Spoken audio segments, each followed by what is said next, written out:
हो हर कहीं असर आओ। सर्वप्रथम परत एकदा VC मध्ये जॉईन झालेल्या सर्व पाहुण्यांचे, त्याचबरोबर सर्व इन्स्ट्रक्टर्स बंधू आणि भगिनी आणि विद्यार्थी आणि विद्यार्थिनी,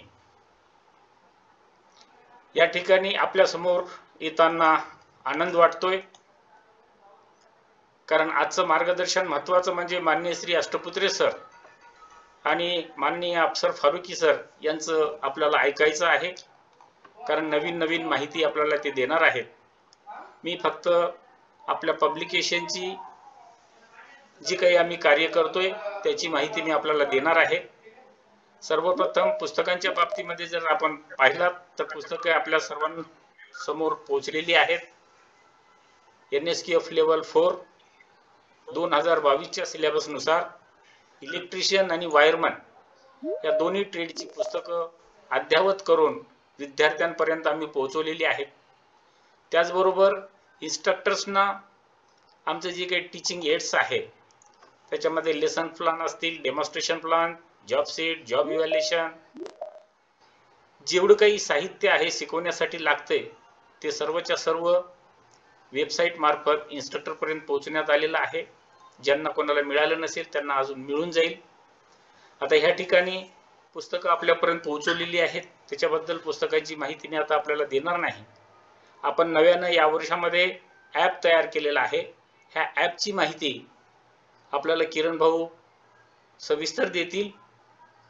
तत्पूर्वी यूट्यूबच्या माध्यमातून विद्यार्थ्यांपर्यंत ह्याची माहिती पोहोचवलेली आहे. मराठवाड्याचा दौरा आम्ही केलेला आहे. मराठवाड्यातल्या विद्यार्थ्यांपर्यंत आम्ही पोहोचलेलो आहे, इन्स्ट्रक्टरपर्यंत पोहोचलेलो आहे. तेव्हा मराठवाड्यामध्ये सर्व ठिकाणी ॲपची माहिती मिळालेली आहे. ह्या ॲपमध्ये 10 महिन्याचा कोर्स दिलेला आहे, कारण आपल्याला इलेक्ट्रिशियन आणि वायरमनला 12 महिन्यामध्ये आपल्याला 12 महिने असतात, पण ह्या 12 महिन्याचा सिलेबस आपण 10 महिन्यामध्ये कंप्लीट केलेला आहे, म्हणजे 40 आठवड्यामध्ये. ॲज पर स्प्लिट अप प्रमाणे दर महिन्यामध्ये जे काही आपण व्हिडिओ पाहतोय त्याच्यामध्ये सर्व syllabus as per split wise केलेला आहे. म्हणजे जवळपास 200 व्हिडिओ इलेक्ट्रिशियनचे आणि 200 व्हिडिओ वायरमनचे पहिल्या वर्षाचे आहेत. त्याचं नियोजन पहिल्या महिन्यामध्ये जो काही सिलेबस आहे तेवढे पहिल्या महिन्याचे व्हिडिओ त्या ठिकाणी दिलेले आहेत. दुसऱ्या महिन्याचा जो काही सिलेबस आहे त्या सिलेबस प्रमाणे त्या महिन्यातले व्हिडिओ त्या ठिकाणी आहेत. वायरमनचे सुद्धा ह्याच पद्धतीने केलेले आहेत. आता ह्या ठिकाणी आमचं हे पूर्णच्या पूर्ण सप्टेंबर महिन्यामध्येच झालेलं आहे, पण आपल्यापर्यंत पोहोचण्यास आम्हाला वेळ झालेला आहे. आता 5 महिने मागची गेलेली आहेत. आता हे जी 5 महिने समोरची राहिलेली आहेत तो सिलेबस विद्यार्थ्यांना पूर्ण करावायचा आहे आणि मागील 5 महिन्याचा सुद्धा सिलेबस त्यांना पाहून घ्यावायचा आहे. तेव्हा विद्यार्थ्यांना थोडंसं अवघड जाणार आहे, पण आपण करत असताना तेवढं काही अवघड होणार नाही, कारण त्यामध्ये आपण जी काही व्हिडिओ दिलेले आहेत 15 मिनिट, 20 मिनिट, 25 मिनिट, जास्तीत जास्त 30 मिनिटाचा एक एक व्हिडिओ आपण बनवलेला आहे. ऑब्जेक्टिव्ह वाईज व्हिडिओ या ठिकाणी बनवलेले आहेत. तेव्हा विद्यार्थी मित्रांना याचा फायदा जास्तीत जास्त होणार आहे. आपल्याला आपले सर मार्गदर्शन चांगल्या पद्धतीने करतात, तरी पण आजचा जमाना डिजिटलचा आहे आणि करोनाच्या काळामध्ये आम्ही हे हाती घेतलेलं कार्य यावर्षी पूर्ण झालेलं आहे आणि हे पूर्ण विद्यार्थ्यांपर्यंत, पूर्ण महाराष्ट्रातल्या विद्यार्थ्यांपर्यंत पोहोचावं हा मनापासूनचा संकल्प आमचा आज पूर्ण होत आहे. कारण ह्या VC मध्ये जवळपास 100च्या आसपास विद्यार्थी आणि सर जॉईन झालेले आहेत. यांच्या मार्फत विद्यार्थ्यांपर्यंत अजून जास्तीची माहिती पोहोचेल याबद्दल मी अपेक्षा करणार आहे आणि खात्री सुद्धा बाळगणार आहे. कारण जे काही आपण करतोय, तुम्ही आता आपण आपल्या ITI मध्ये ज्या पद्धतीची शिकवणी करता आपण चांगल्या पद्धतीने करत आहेत, तरी पण आजचा विद्यार्थी थोडा डिजिटल कडे वळतोय, म्हणून आम्ही हे डिजिटल करण्याचा प्रयत्न या ठिकाणी केलेला आहे. कुठल्याही प्रकारची जबरदस्ती आम्ही करणार नाही, हे घ्यावंच असा आमचा आग्रह असणार नाही, पण आपल्यापर्यंत ही माहिती पोहोचवावी की हे आम्ही अत्याधुनिक ज्या पद्धतीने पाहिजे त्या पद्धतीने तयार करून ठेवलेलं आहे. त्याचा वापर आपल्याला चांगल्या पद्धतीने करता येईल। आणि अजून याच्यापेक्षाही चांगलं होण्यासाठी आपण जे जे काही सजेशन्स देणार आहात त्या सजेशनचा वापर करून या ठिकाणी परत त्या ठिकाणी त्या पद्धतीची कार्यवाही केली जाणार आहे। ज्याप्रमाणे 2015 पासून आपण पुस्तकाची निर्मिती करत असताना त्याच्यामध्ये जी काही राहिलेल्या त्रुटी होत्या, इन्स्ट्रक्टरच्या मार्फत त्या त्रुटी जवळपास दूर झालेल्या आहेत। इन्स्ट्रक्टर्सनी जे जे काही सजेशन केलेले होते, ज्या ज्या काही सूचना केलेल्या होत्या त्या सूचनांचं पालन करून 2022च्या सिलेबस मध्ये हे सगळेच्या सगळं पूर्ण करण्यात आलेलं आहे। त्याचप्रमाणे ॲप मध्ये सुद्धा आम्ही ते करून देणार आहे। आता ह्या ॲप मध्ये आम्ही नेमकं काय केलंय, हा 1 वर्षाचा सिलेबस 10 महिन्यामध्ये आम्ही कंप्लीट करून ठेवलेला आहे। आणि हे करत असताना इंट्रोडक्शनची जी काही व्हिडिओ आहेत पहिल्या वर्षाचे, फक्त त्या ठिकाणी इंट्रोडक्शनचं मी व्हिडिओ घेतलेले आहेत आणि उच्च शिक्षित लोकांकडून बाकीचा पूर्ण सिलेबस आम्ही कंप्लीट करून घेतलेला आहे। तेव्हा विद्यार्थ्यांना याचा अधिकचा फायदा होईल यामध्ये मला खात्री वाटते। पण याच्यामध्ये इन्स्ट्रक्टरचा सहभाग असणं, इन्स्ट्रक्टर्सनी विद्यार्थ्यांना प्रोत्साहित करणं, त्यांच्या ज्या काही अडचणी आहेत त्या परिपूर्ण करणं, अशा पद्धतीची व्यवस्था याच्यामध्ये केलेली आहे। दर महिन्याचा सिलेबस पूर्ण झाल्याच्या नंतर महिन्याच्या शेवटी पूर्ण व्हिडिओ पाहून झाल्याच्या नंतर विद्यार्थ्यांना टेस्ट देता येईल, ज्याला आपण मंथली टेस्ट म्हणतो। जो काही सिलेबस आहे त्या सिलेबसवर आपण ही मंथली टेस्ट घेतलेली आहे। त्या मंथली टेस्टचे मार्क्स आपल्याला तिथे दिसणार आहेत आणि तो पेपर इन्स्ट्रक्टर्सना काढून घेता येणार आहे, आपल्या रेकॉर्डला लावता येणार आहे। अशा पद्धतीची व्यवस्था ॲप मधून आम्ही ह्या प्रश्नसंचाच्या मार्फत केलेली आहे। आता ह्या ठिकाणी ॲप मध्ये सुरुवातीला फक्त आम्ही इंग्लिश मध्ये प्रश्नपत्रिका ठेवलेली होती, पण आता त्या ठिकाणी मराठी आणि इंग्लिश दोन्ही भाषेचं त्या ठिकाणी आम्ही ॲड करणार आहोत। त्याचाही विद्यार्थ्यांना फायदा होणार आहे। आणि जर समजा एखाद्या वेळी एखादे ITIचे इन्स्ट्रक्टर म्हटले की सर आम्हाला परीक्षा घ्यायची आहे या महिन्यामध्ये आणि ह्या एवढ्या आतापर्यंत झालेल्या सिलेबसवर घ्यायचं आहे, ती सुद्धा व्यवस्था आपल्याला करता येणार आहे। जसे जसे तुम्ही सजेशन करणार आहात, जसं जसं तुमचं मार्गदर्शन आम्हाला येणार आहे इन्स्ट्रक्टरचं, त्या पद्धतीची कार्यवाही आपल्याला परिपूर्ण करता येणार आहे। कारण मागच्या सत्रामध्ये यवतमाळ जिल्ह्यातल्या 3 मुली भारतामध्ये पहिल्या क्रमांकावर आणि दुसऱ्या क्रमांकावर आलेल्या होत्या। त्यांचं स्वागत आम्ही आमच्या डिजिटल प्लॅटफॉर्मवर आणून केलेलं आहे। अशा पद्धतीचं स्वागत महाराष्ट्रातल्या प्रत्येक ITI मधल्या विद्यार्थ्यांचं करावं अशा पद्धतीची मनापासूनची आमची तयारी आहे।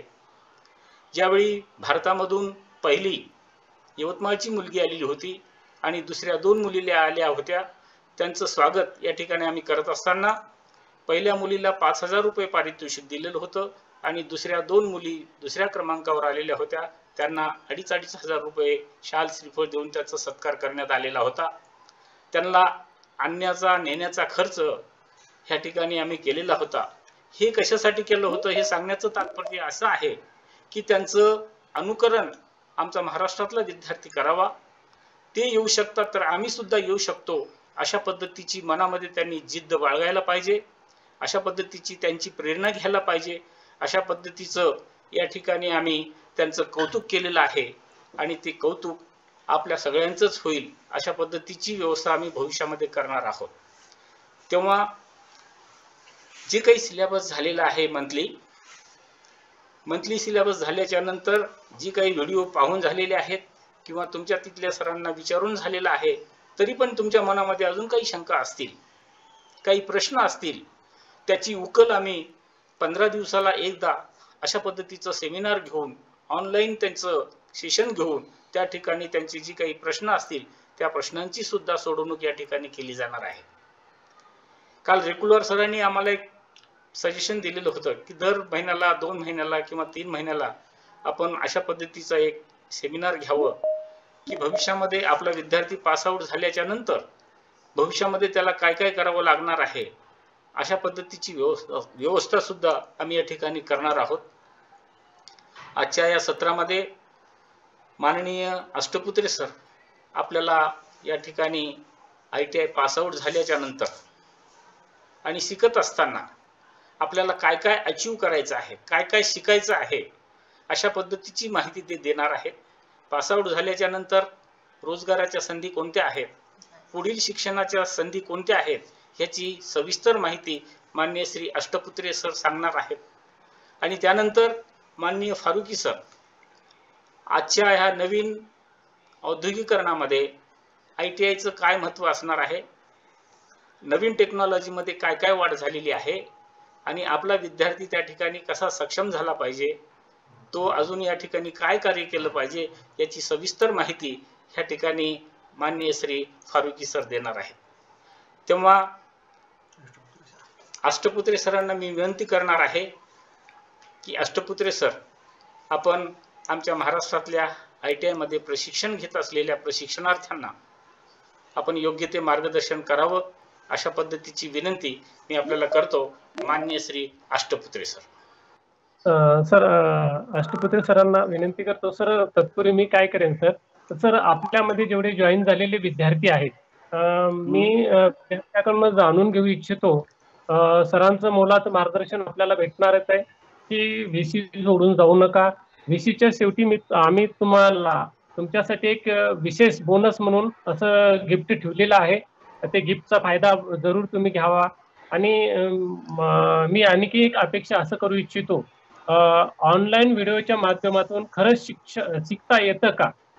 आता आपण काय करायचं आहे, सर्व विद्यार्थ्यांनी ह्या चॅट बॉक्समध्ये येस और नो, ज्यांना वाटतं की ऑनलाईनच्या माध्यमातून खरंच शिकता येतं त्यांनी येस करायचं आहे, आणि ऑनलाईन व्हिडिओच्या माध्यमातून शिकता येत नाही असं ज्यांना वाटतं त्यांनी नो करायचं आहे. तर सर तोपर्यंत आपलं मार्गदर्शन करतील. आणि पॅरलर सगळ्या विद्यार्थ्यांना विनंती असेल आपण चॅट बॉक्समध्ये आपले अभिप्राय द्यावे. सर अष्टपुत्रे सरजी. सर्वप्रथम मी सर्वांचे स्वागत करतो, त्याचबरोबर आभारही मानतो ढगे सरांचे, त्यांच्या टीमचे, की मला बोलायची संधी मिळणार आहे. तर मी आपणा सर्वांना एक दोन गोष्टी शेअर करू इच्छितो की आपण ITI केल्यानंतर पुढे काय करायचं आहे, त्याचबरोबर काही इंडस्ट्रीमध्ये विचारले जाणारे प्रश्न असतील, काही शंका समाधान असेल तर तेही त्याच्यासाठी मी एक छोटंसं प्रेझेंटेशन बनवलेलं आहे. 10-12 स्लाइडचं आहे, फार वेळ लागणार नाहीये, मी ते शेअर करतो तुमच्यासोबत.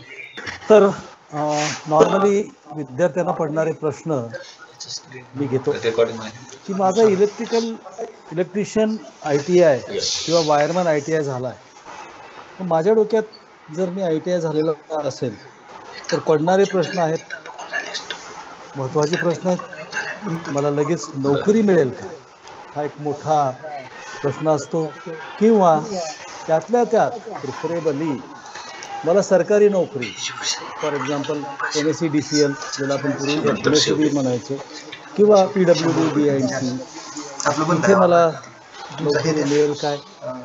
किंवा माझा इंटरेस्ट आहे औद्योगिक क्षेत्रात किंवा कंपनीमध्ये मला नोकरी हवी आहे, माझा इंटरेस्टचा फील्ड आहे, तिथे मी नोकरी करू शकतो का, ती नोकरी मिळते का.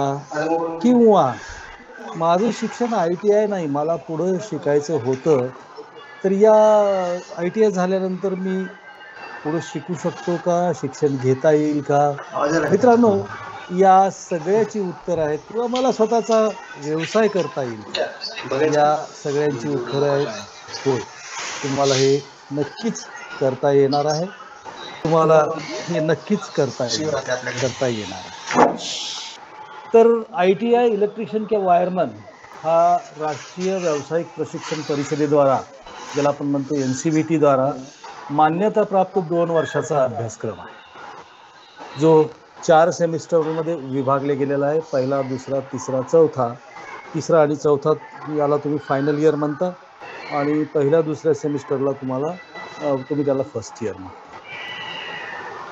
या अभ्यासक्रमाचं टार्गेट, ऑब्जेक्टिव्ह किंवा गोल्स काय आहेत, तर या अभ्यासक्रमाद्वारे विद्यार्थी नवीन इलेक्ट्रिकल मशीन असू देत, या अभ्यासक्रमाद्वारे आपण विद्यार्थी नवीन इलेक्ट्रिकल मशीन, उपकरणे, त्यांचे कॉम्पोनंट, या सर्वांचं इन्स्टॉलेशन, म्हणजे नवीन मशीन इन्स्टॉल करणे, कमिशनिंग करणे किंवा त्याचे मेंटेनन्स आहे, रुटीन मेंटेनन्स आहे किंवा ब्रेकडाऊन मेंटेनन्स आहे किंवा प्रिव्हेंटिव्ह मेंटेनन्स आहे किंवा प्रेडिक्टिव्ह मेंटेनन्स आहे, या सगळ्या मेंटेनन्सच्या गोष्टी, त्याचं रिपेअर्स यामधील तांत्रिक माहिती किंवा स्किल्स शिकू शकतो व त्यात निष्णात किंवा पारंगत होऊ शकतो. हे ऑब्जेक्टिव्ह आहेत या ITIचे किंवा गोल्स आहेत की विद्यार्थ्यांनी काय आत्मसात केलं पाहिजे त्याबद्दल आहे. या कोर्सेसचा प्रमुख उद्देश म्हणजे टार्गेट किंवा ऑब्जेक्टिव्ह काय आहे तर इलेक्ट्रिकल मशीन, उपकरणं, त्यांची घटक म्हणजे कॉम्पोनंट यांची तांत्रिक संरचना माहिती होणे किंवा आत्मसात करणे किंवा लर्निंग होणे, तसेच त्यांची देखभाल व दुरुस्ती करता येणं हा आहे. आता इलेक्ट्रिशियन म्हणजे काय किंवा electrician how you will define electrician. तर इलेक्ट्रिशियन म्हणजे हा तांत्रिकदृष्ट्या कुशल असणारी व्यक्ती आहे. ही इलेक्ट्रिशियन ही तांत्रिकदृष्ट्या, ऑफकोर्स तांत्रिकदृष्ट्या म्हणजे इलेक्ट्रिकलचं तंत्रज्ञान आणि जो घरगुती, व्यावसायिक किंवा इंडस्ट्रीयल किंवा उद्योगधंदे यामध्ये वापरात येणाऱ्या इलेक्ट्रिकल मशीन, उपकरणं, सिस्टीम या सगळ्यांचं इन्स्टॉलेशन, मेंटेनन्स किंवा त्यांची दुरुस्ती ही सहजगत्या करू शकतो. इलेक्ट्रिशियनचं गोल काय किंवा electrician what an electrician is expected to do, तर तो टेक्निकली फिट आहे, ज्याच्यामुळं डोमेस्टिक असेल, कमर्शियल असेल, इंडस्ट्रीयल असेल या क्षेत्रात वापरण्यात येणाऱ्या इलेक्ट्रिकलमधल्या काही मशीन्स असतील, उपकरणं असतील, कंट्रोल सिस्टीम असेल, याचं डिझाईन करता येईल, त्याचे इन्स्टॉलेशन करता येईल, त्याची देखभाल किंवा दुरुस्ती सुद्धा करू शकतो. इलेक्ट्रिशियन हा इनडोअर किंवा आउटडोअर विद्युत दिवे, औद्योगिक यंत्रे, उपकरणे, साधने या सगळ्या गोष्टी सुरक्षितपणे व विश्वसनीयरित्या, so electrician work inside or outside buildings to ensure lights, industrial equipment and appliances operate safely, सुरक्षितपणे व विश्वसनीयरित्या हाताळू शकतो. म्हणजे तुम्ही शिकल्यानंतर तुमच्यामध्ये जे स्किल सेट्स आहेत त्या स्किल सेटद्वारे तुम्ही नुसतंच इक्विपमेंट चालू करणं, इन्स्टॉल करणं नाही, तर तांत्रिकदृष्ट्या काय आवश्यक आहे, त्याचे सेफ्टी नॉर्म्स काय आहेत, या सगळ्या गोष्टी तुम्हाला त्या आल्या पाहिजेत. So this is the definition of electrician किंवा इलेक्ट्रिशियन म्हणून मला काय अपेक्षित आहे किंवा त्या कोर्सद्वारे तुम्हाला काय मिळवायचं. किंवा आपण वायरमनची डेफिनेशन बघू. आता वायरमन म्हणजे काय आहे, तर वायरमन हा इन्स्टॉलेशन इलेक्ट्रिशियन असून जो घरगुती अथवा व्यावसायिक इलेक्ट्रिकल इन्स्टॉलेशन्स मध्ये निष्णात किंवा पारंगत असतो. म्हणजे वायरमन हा सुद्धा इलेक्ट्रिशियनचाच एक भाग आहे, ज्याला आपल्याला असं म्हणता येईल किंवा डिफाईन करता येईल की तो इन्स्टॉलेशन इलेक्ट्रिशियन आहे. त्याच्यामध्ये तो डोमेस्टिक असो, कमर्शियल असो किंवा इंडस्ट्रीयल असो, अशा इन्स्टॉलेशन करण्यात जो परफेक्ट आहे किंवा जो पारंगत आहे किंवा निष्णात आहे. वायरमन दिलेले इलेक्ट्रिकल इन्स्टॉलेशन उपलब्ध बाह्य इलेक्ट्रिकल पॉवरशी, म्हणजे तुम्हाला जी पॉवर मिळते मग ती कदाचित MSEDCL ची मिळत असेल, काही अदानीची असेल, टाटा पॉवरची असेल किंवा अजून कुठली एजन्सी जी तुम्हाला पॉवर सप्लाय देते, म्हणजे उपलब्ध असणारा पॉवर सप्लाय, हा सप्लाय तो इमारत, औद्योगिक आस्थापना हे जे काही आहेत त्या सगळ्यांना प्रॉपरली योग्य प्रकारे डिस्ट्रीब्यूट करेल. म्हणजे वायरमनचं काम काय आहे, तर मिळालेली पॉवर जी आहे, उपलब्ध पॉवर जी आहे, तिचं डिस्ट्रीब्युशन हे योग्य रीतीनं, जिथे 3 फेज पाहिजे तिथे 3 फेज किंवा त्यातल्या प्रत्येक फेजवरचा लोड बॅलन्स्ड आहे असा, प्रत्येक फेजवर पॉवर फॅक्टर प्रॉपर राहील त्याप्रमाणे लोड डिस्ट्रीब्यूट करणे, ही सगळी कामं वायरमनची. आता इलेक्ट्रिशियन किंवा वायरमन म्हणून तुम्ही औद्योगिक क्षेत्रातल्या विविध प्रकारच्या कंपन्यामध्ये जाऊ शकता. म्हणजे इंडस्ट्रियल इन्स्टॉलेशन्स, इंडस्ट्रियल ऑर्गनायझेशन्स असतील किंवा कन्स्ट्रक्शन जिथे चालतात, बिल्डिंग्स आहेत, त्यांचं काम तुम्ही करू शकता. तिथल्या इन्स्टॉलेशनमध्ये तुम्ही करू शकता, तिथलं मेंटेनन्स करू शकता, किंवा उत्पादन क्षेत्रे म्हणजे प्रोडक्शन, किंवा एनर्जी सेक्टर्स किंवा ऊर्जा क्षेत्र ज्याला म्हणू आपण, किंवा मेंटेनन्स, या सगळ्यामध्ये तुमचा रोल हा मेजर असेल, अहम असेल. आता बऱ्याचदा असं होतं की आपण इलेक्ट्रिशियन ITI झाला, वायरमन ITI इलेक्ट्रिशियन झाला, ITI वायरमन झाला की आपण थांबतो. तसं न करता तुम्हाला तुमच्या याच्या सोबत ITI सोबतच तुम्हाला करिअर प्रॉस्पेक्टस वाढवण्यासाठी, कारण काय आहे, सध्याचं जग हे जे आहे, टेक्नॉलॉजी आहे ही अतिशय वेगानं बदलती आहे आणि वेगाने बदलणाऱ्या टेक्नॉलॉजीशी स्पर्धा तुम्हाला टिकवायची असेल, त्याच्याबरोबर सिंक्रोनाइज करायचं असेल, आपल्या इलेक्ट्रिकलच्या भाषेत सिंक्रोनाइज हा शब्द आहे. सिंक्रोनाइज अल्टरनेटरचं सिंक्रोनायझेशन असतं.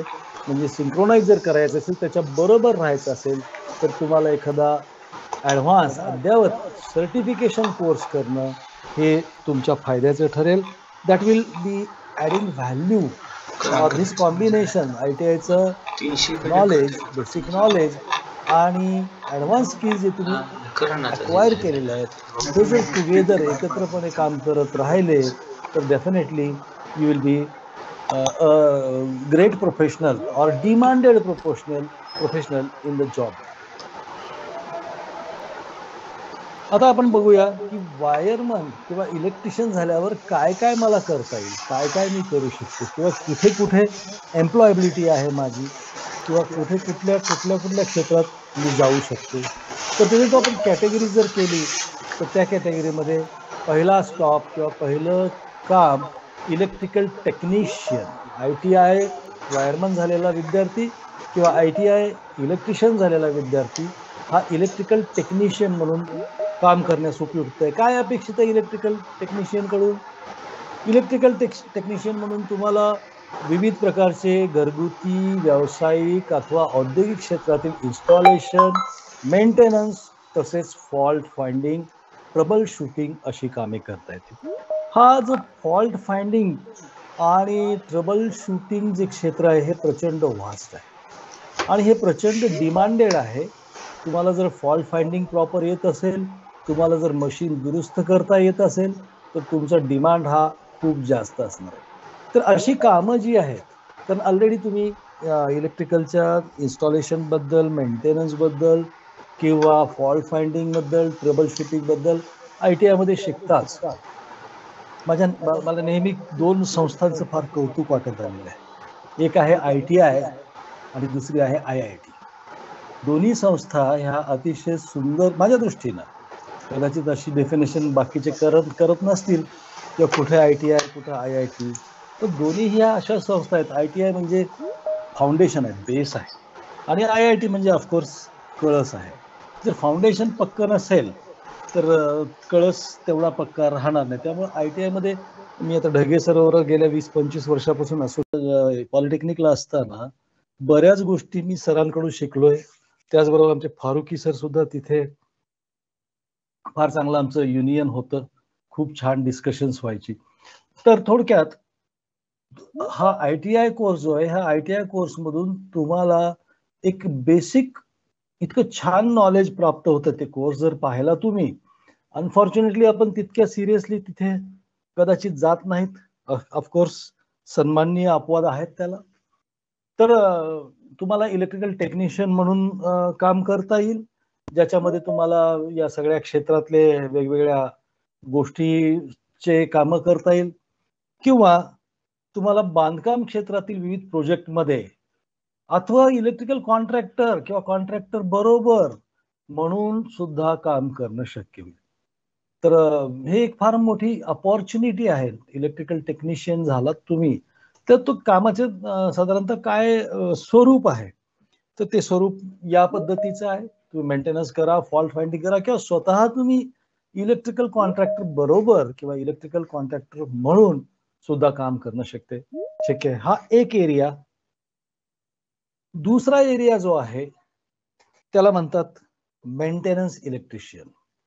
आता मेंटेनन्स इलेक्ट्रिशियन म्हणजे काय आहे, मी मराठीतून सांगतो, ज्याला इंग्रजी वाचायचं आहे मुद्दाम त्याच्यासाठी खाली ते कंटिन्यूड डिस्प्लेड आहे. मेंटेनन्स इलेक्ट्रिशियन म्हणजे मेंटेनन्स इलेक्ट्रिशियन याच्याकडे कंपनीमधील इलेक्ट्रिकल इक्विपमेंट, इलेक्ट्रिकल प्लांट, व्यावसायिक इमारतीतील सर्व उपकरणे, सिस्टीम इत्यादी व्यवस्थितरित्या चालवण्याची जबाबदारी असते. आपण म्हणतो ना रोल्स अँड रिस्पॉन्सिबिलिटीज. तर what are the roles and responsibilities? तर इलेक्ट्रिशियन झालात तुम्ही किंवा वायरमन झालात तर दुसऱ्या पद्धतीचं काम तुम्हाला जे आहे ते मेंटेनन्स इलेक्ट्रिशियन म्हणून तुम्ही काम करू शकता. मेंटेनन्स इलेक्ट्रिशियनची जबाबदारी ही आहे की कुठल्याही प्लांटमधील, कुठल्याही बिल्डिंग मधील, कुठल्याही इमारतीतील, कुठल्याही घरातील जे काही इलेक्ट्रिकल इक्विपमेंट आहेत किंवा एखाद्या ऑफिस मधले इलेक्ट्रिकल इक्विपमेंट आहेत त्यांची इलेक्ट्रिकल जबाबदारी किंवा सिस्टीम असतात. बऱ्याच कंट्रोल सिस्टीम असतात. एखाद्या प्लांट चालवण्यासाठी ती कंट्रोल सिस्टीम असते, तिथे पॅनल्स असतात, त्या पॅनलची सुद्धा मेंटेनन्स करणं, या सगळ्या जबाबदाऱ्या मेंटेनन्स इलेक्ट्रिशियन म्हणून काम करणाऱ्या व्यक्तीच्या असतात. त्याच्यामध्ये तुमच्यावर या सर्व उपकरणाची किंवा सिस्टीमची निगा राखणे म्हणजेच मेंटेनन्स करणे, फॉल्ट शोधणे व गरजेनुसार किंवा आवश्यकतेनुसार तुम्हाला ती दुरुस्त करण्याची जबाबदारी असते. तर हा रोल आहे मेंटेनन्स इलेक्ट्रिशियनचा. तिसरा तुमचा रोल आहे त्याला म्हणतात किंवा जो रोल तुम्ही निभावू शकता फील्ड सर्व्हिस इलेक्ट्रिशियन. आता फील्ड सर्व्हिस इलेक्ट्रिशियन म्हणजे काय आहे, तर फील्ड सर्व्हिस इलेक्ट्रिशियन म्हणजे किंवा याच्याकडे इलेक्ट्रिकल काम चालू असलेल्या विविध ठिकाणच्या किंवा साईटवरच्या सर्व इलेक्ट्रिकल सिस्टीमचे इन्स्टॉलेशन व त्याची निगा राखण्याची जबाबदारी असते. म्हणजे एखादं समजा तुम्ही कुठेतरी एम्प्लॉईड आहात किंवा स्वतःची तुमची फर्म आहे, तुमच्याकडे 5 साईट चालू आहेत, 4 साईट चालू आहेत, तर त्या ठिकाणी जाऊन त्या ठिकाणी व्हिजिट करून त्या व्हिजिट दरम्यान जे काय काम चाललेलं आहे म्हणजे तुम्ही अपेक्षित काय गरजेनुसार किंवा आवश्यकतेनुसार वेगवेगळ्या साईटला भेटी द्यायच्यात आणि तिथले इलेक्ट्रिकल सिस्टीमची दुरुस्ती किंवा विद्युत सुरक्षा या विषयक बाबीची खात्री करावायची आहे. जे काही प्रॅक्टिसेस तिथे चालतात आमच्याकडे बऱ्याचदा आम्ही म्हणतो SOP, स्टँडर्ड ऑपरेटिंग प्रोसिजर्स. हे SOP म्हणजे काय, तर एखादी गोष्ट करताना ज्या सिक्वेन्शियल घ्यायच्या स्टेप्स आहेत त्या सगळ्या स्टेप्स म्हणजे त्याला आपण म्हणतो स्टँडर्ड ऑपरेटिंग प्रोसिजर. जसं एखादं अग्निशामक इक्विपमेंट फायर एक्सटिंग्विशर वापरायचं असेल तर त्याच्यासाठी आपल्याला कोड लिहितो आपण पास. आता सेकंड इयरचे काही जे विद्यार्थी असतील त्यांना माहिती असेल पास म्हणजे काय. पास म्हणजे pull the pin, aim, squeeze and then you can flow करणे. तर हे असे पास नावाचा जो कोड आहे that is called as standard operating procedure. तर तुम्हाला फील्ड सर्व्हिस इलेक्ट्रिशियन म्हणून विविध ठिकाणी भेटी देता येतात. भेटी देऊन त्यातल्या खात्री करायची की हे सगळं जे काही चाललंय हे अकॉर्डिंग टू नॉर्म्स चालू आहे, according to IS code of practice चालू आहे किंवा अकॉर्डिंग टू SOP चालू आहे. नंतरचं फंक्शन तुम्ही इलेक्ट्रिशियन किंवा वायरमन झाल्यानंतर तुम्हाला विद्युत पर्यवेक्षक किंवा इलेक्ट्रिकल सुपरवायझर म्हणून सुद्धा काम करता येईल. पण ह्याच्यासाठी तुम्हाला थोडासा काही वर्षांचा अनुभव आवश्यक आहे. काही वर्षाच्या अनुभवानंतर तुम्हाला इलेक्ट्रिकल सुपरवायझर म्हणून काम पाहता येईल. याच्यात तुम्हाला सुपरवाइज करायचं आहे. काय सुपरवाइज करायचंय, तर याच्यामध्ये तुम्हाला एखाद्या इलेक्ट्रिशियनची टीम तुमच्या हाताखाली असेल त्याचं सुपरविजन करण्याचं काम तुमचं आहे. सुपरविजन म्हणजे करायचं काम म्हणजे काय, जायचं आणि मग काय पगार झाला का, तुमचे पैसे किती राहिलेत हे नाही. तर तुमची टीम दिलेलं इलेक्ट्रिकल इन्स्टॉलेशन किंवा दुरुस्ती याचं काम व्यवस्थितपणे सुरक्षिततेचे नियम पाळून करते की नाही हे पाहायचं आहे. करत नसेल किंवा काही त्याच्यात कुठे फ्लॉ असेल तर तो फ्लॉ तुम्हाला दूर दूर करून त्यांना त्यांच्याकडून ते काम करून घ्यायचं. So after completing your ITI, electrician wireman, you can work as electrical supervisor, मराठीत ज्याला आपण विद्युत पर्यवेक्षक म्हणू शकतो किंवा म्हणतो. त्याच्यानंतर जे जॉब प्रोफाईल जे आहे त्याच्यात तुम्हाला इलेक्ट्रिकल सेल्स इंजिनियर हे सुद्धा काम करता येईल. याच्यात सुद्धा तुम्हाला, या क्षेत्रात सुद्धा तुम्हाला स्कोप आहे. फक्त याच्यासाठी तुम्हाला इलेक्ट्रिकल सिस्टीम किंवा इलेक्ट्रिकल प्रोडक्ट्स, उत्पादनं जी आहेत जी बाजारात विकली जातात अशी उत्पादनं, यांचा चांगला अभ्यास मात्र पाहिजे. नुसतंच म्हणजे मग जर तुमच्याकडे हा अभ्यास असेल, ही आवड असेल, तर तुम्ही या क्षेत्रात सुद्धा सेल्स इंजिनियर म्हणून काम करू शकता. फक्त याच्यात एक थोडीशी, ज्याला आपण म्हणू प्री रिक्विजिट आहे, थोडीशी जी गरज आहे ती गरज आहे टेक्निकल स्किल्स बरोबर, टेक्निकल नॉलेज बरोबर चांगल्या कम्युनिकेशन स्किल्स. ही एक थोडीशी ITIच्या विद्यार्थ्यांमध्ये म्हणा किंवा डिप्लोमाच्या विद्यार्थ्यांमध्ये म्हणा सुद्धा याची कमतरता जाणवते. अर्ज लिहिता येत नाही, मराठी छान लिहिता येत नाही, इंग्रजी छान लिहिता येत नाही, बोलायला घाबरतो आपण. बऱ्याच जणांना आता याच्यासोबतच मला थोडंसं ऍड करावं वाटतं ते की 2 प्रकारचे गंड असतात. एकाला म्हणतात अहंगंड, एकाला म्हणतात न्यूनगंड.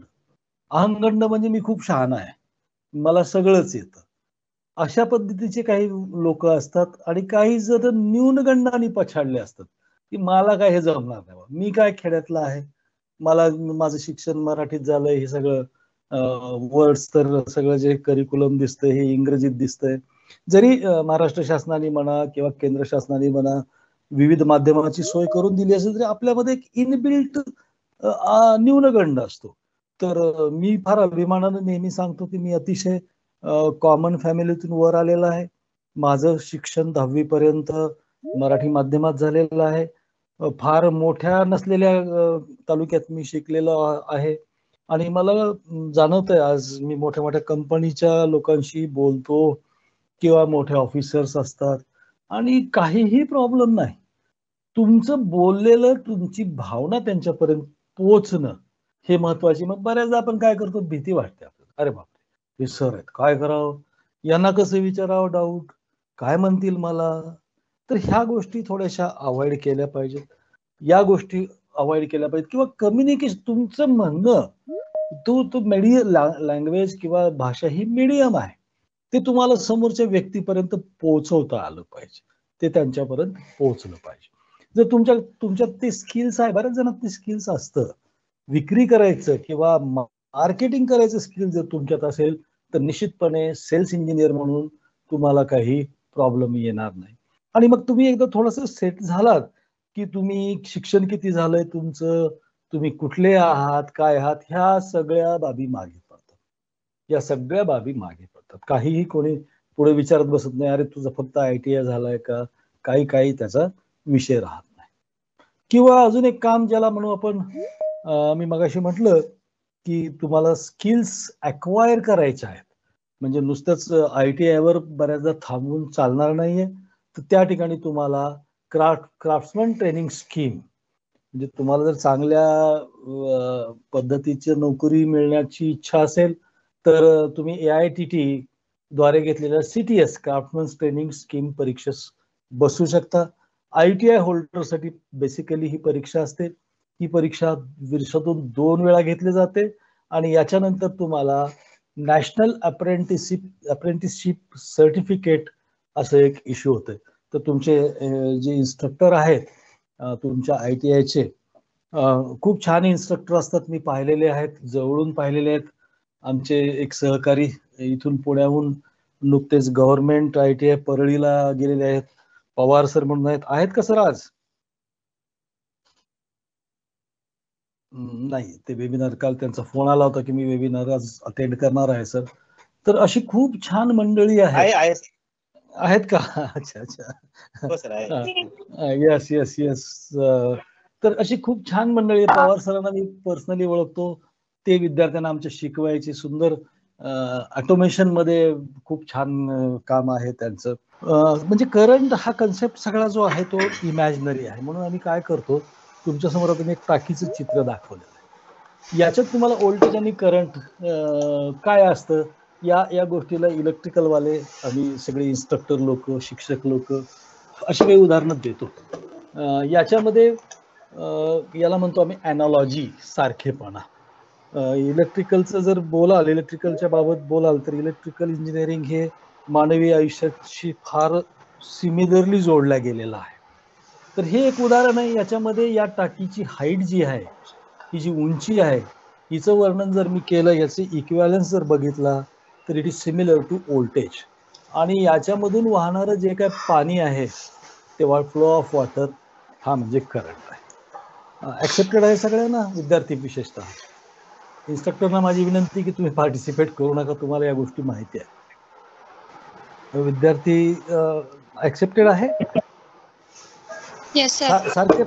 सारखेपणा आहे हा. एक्झॅक्ट सेम नाहीये, पण समजून सांगण्यासाठी कन्सेप्ट. जसं कीर्तनामध्ये एक काहीतरी निरूपण असतं, ते एक्सप्लेन करायला तो कीर्तनकार वेगवेगळी रूपकं देतो, वेगवेगळी उदाहरण देतो. त्या पद्धतीचं हे उदाहरण आहे. मग आता मला प्रश्न जो पडतो, इलेक्ट्रिकल इंजिनियर म्हणून किंवा ITIचा विद्यार्थी म्हणून किंवा वायरमनचा इलेक्ट्रिशियन, वायरमनचा विद्यार्थी म्हणून मला जो प्रश्न पडतो की बाबा हे काही वेळानंतर ही टाकी जी आहे पाण्याची, याच्यातलं पाणी संपलं की खाली होते, रिकामी होते, आणि मग पुन्हा मोटर लावून याच्यात पाणी चढवलं जातं आणि पुन्हा हे संपतं. तर अजून एक उदाहरण मी दाखवतो इथे तुमच्या समोर. मी आता एक जनरेटर आणि लोड लावलेला आहे. जनरेटर कशासाठी वापरतो आपण, तर करंट घेण्यासाठी वापरतो, किंवा लोडला पॉवर, इलेक्ट्रिकल पॉवर मिळवण्यासाठी वापरतो.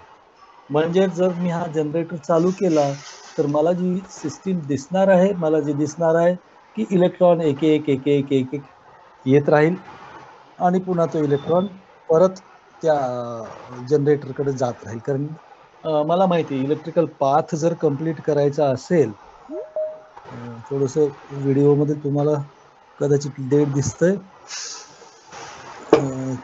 तर अशा पद्धतीची संरचना असते. 2 वायर असतात, सिंगल फेज आपण विचार करूया.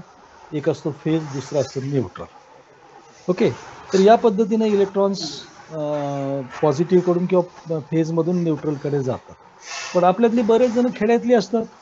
आपल्याला माहिती आहे की आपल्याकडे एक खोपटं असतं शेतामध्ये, जिथं लाईटची व्यवस्था करण्यासाठी एक वायर आपण विहिरीहून किंवा त्या पोलवून आणतो आणि दुसरी वायर जी आहे ती जमिनीत गाडतो.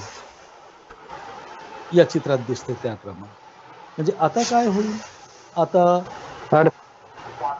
हा बोला अर्थ हा अर्थिंग, डेफिनेटली अर्थिंग आहे ते. तर अर्थिंग हे न्यूट्रलचं काम करते. बरोबर आहे. माझा प्रश्न वेगळा आहे. प्रश्न आहे का? लिकेज करंट, जो लिकेज करंट आहे ना, तो अर्थिंगद्वारे खाली जातो जमीन. अगदी बरोबर. लिकेज, इथं लिकेज करंट नाही तर सगळाच करंट जाईल. तर लिकेज व्हायला चान्सेस सगळंच लीक केलेलं आहे. लोडचं दुसरं टर्मिनल हे ग्राउंड केलेलं आहे. बरोबर आहे, मान्य आहे. ही सुद्धा सिस्टीम वर्क होते, मान्य आहे. येस ऑर नो, मान्य आहे, ही वर्क होते सिस्टीम. ओके. आता प्रत्येक इलेक्ट्रॉनला मास आहे. आपण ग्रॅव्हिटीवर काम करतो, म्हणजेच प्रत्येक इलेक्ट्रॉनला काही वजन आहे. अतिशय कमी वजन आहे, पण असं समजूया की एका सेकंदाला 50 लाख इलेक्ट्रॉन्स या जनरेटरमधून निघतायत आणि ते सगळे जमिनीत जात आहेत. मग मला प्रश्न जो पडतो एक लेमॅन म्हणून, एक माणूस म्हणून, की या जनरेटरचं वजन आता काहीतरी लॉस होतंय. पूर्वीच्या पिक्चरमध्ये काय होतं, तर ते इलेक्ट्रॉन्स परत जनरेटरकडे येत होते. आता ते जनरेटरकडे येत नाहीयेत, आता ते जमिनीमध्ये चाललेले आहेत. म्हणजे मग काय झालेलं आहे, हळूहळू हा जनरेटर आपलं वजन कमी करत चाललेलं आहे. थोडंसं चित्राच्या माध्यमातून दाखवायचा प्रयत्न केलेला आहे मी.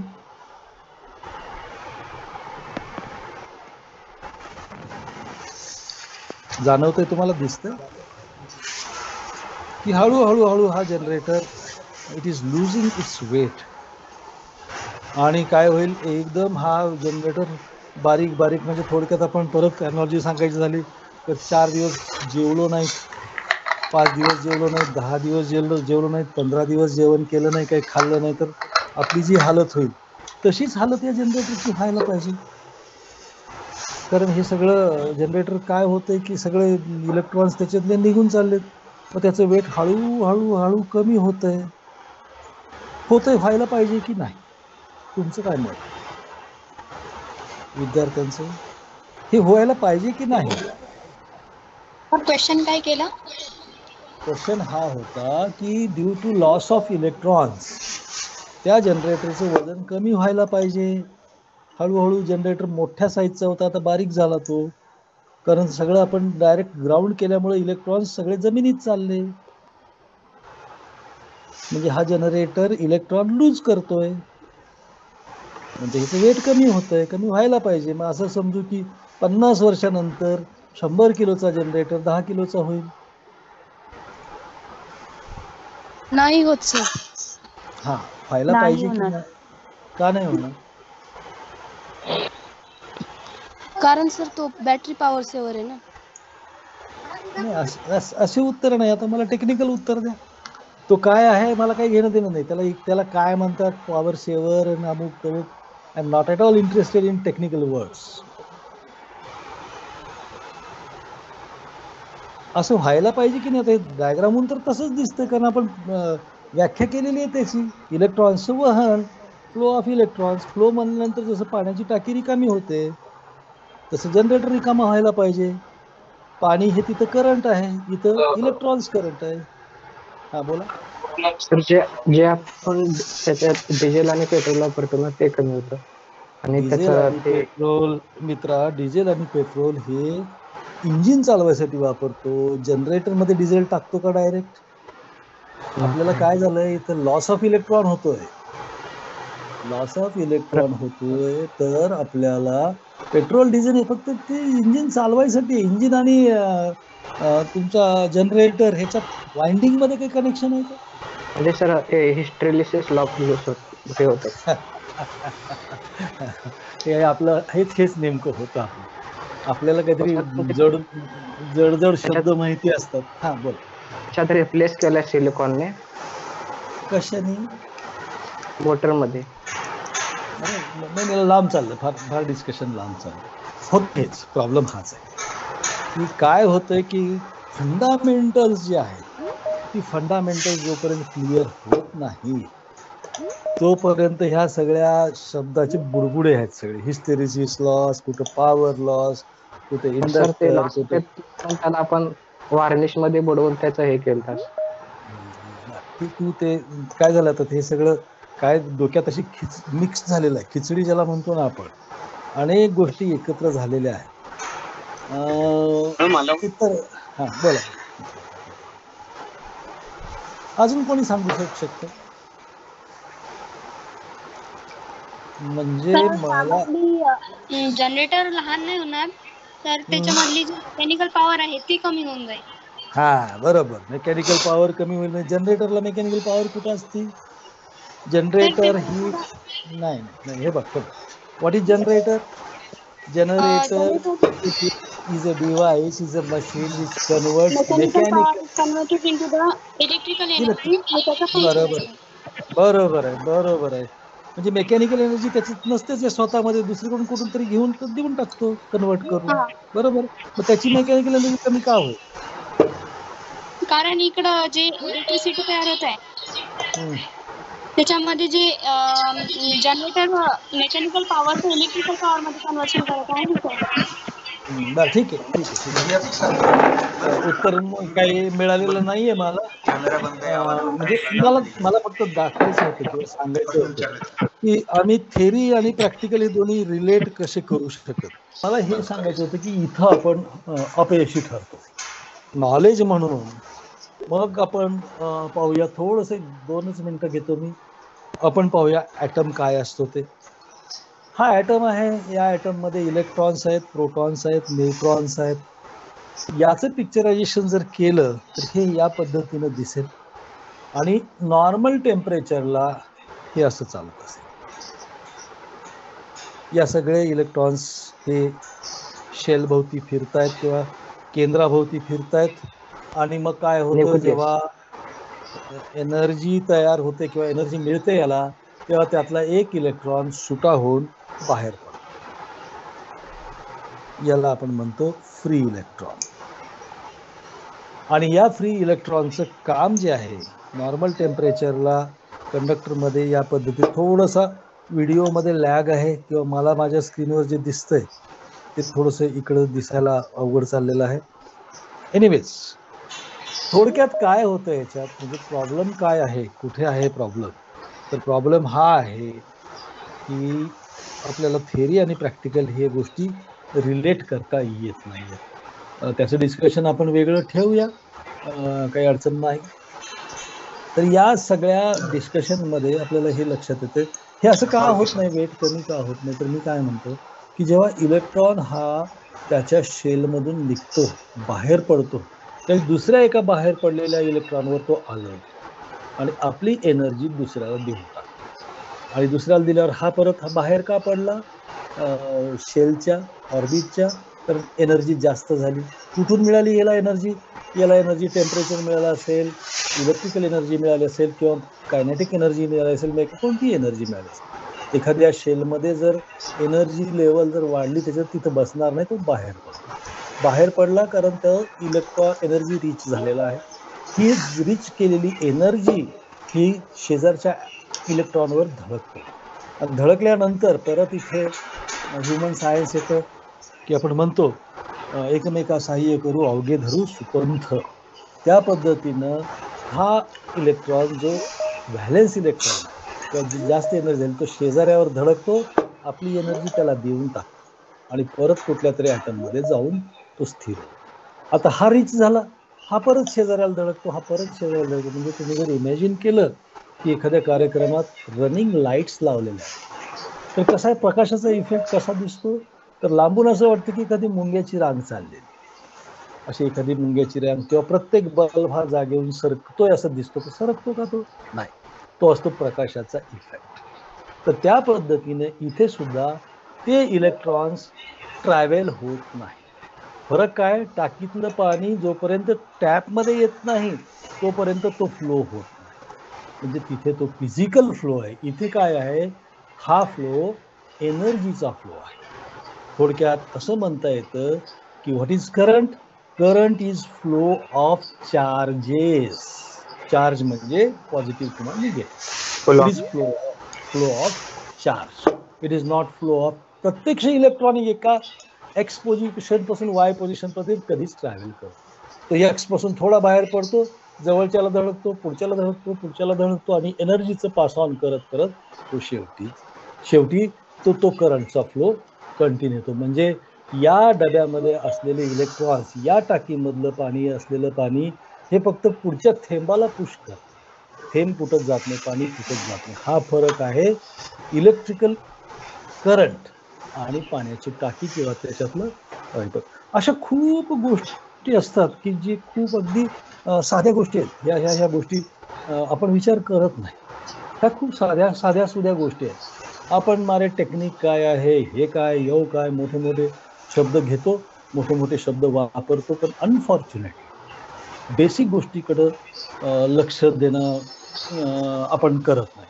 आणि ढगे सर आणि मी परत एकदा अभिमानानं सांगतो, मी बऱ्याच गोष्टी ITIच्या इन्स्ट्रक्टरकडून शिकलेलो आहे.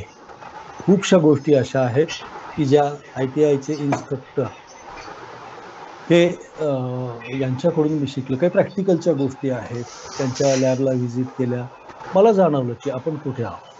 तर बेसिकली ह्या गोष्टी या ढगे सरांचं गेल्या 20-25 वर्षापासून आमचं असोसिएशन आहे किंवा फारुकी सर मला, आमचा प्रयत्न हाच राहिलेला आहे की विद्यार्थ्याचे कन्सेप्ट क्लिअर. मुळात इलेक्ट्रिकल समजणं म्हणजे सगळंच इमॅजिनरी, इलेक्ट्रिकल म्हणा, इलेक्ट्रॉनिक्स म्हणा. तर हा आमचा प्रयत्न आहे. हा प्रयत्न आम्ही कंटिन्यू ठेवू. मी तर प्रोफेशनल नाहीये, यांच्याबरोबर मी मित्र म्हणून जॉईन झालेलो आहे, मी मित्र म्हणून राहणार आहे ह्यांच्यासोबत. तर पुन्हा एकदा मला जी संधी दिली, इतकं ऐकलं, तर अशा खूप गोष्टीची प्रेझेंटेशन्स माझ्याकडे तयार आहेत किंवा सरांना मी ती शेअर केलेली आहेत किंवा शेअर करेन. बघूया पुन्हा कधी योग येतो. ज्यावेळेस योग येईल निश्चितपणे मी तुम्हाला काय म्हणता येईल, गायडन्स म्हणा किंवा एक गायडन्स म्हणण्यापेक्षाही मला आवडेल शेअर करायला अशा गोष्टी. हा प्रश्न हा करंटचा प्रश्न मी माझ्या विद्यार्थ्यांना, जॉईन झालेल्या विद्यार्थ्यांना फर्स्ट इयरला किंवा सेकंड इयरला विचारतो.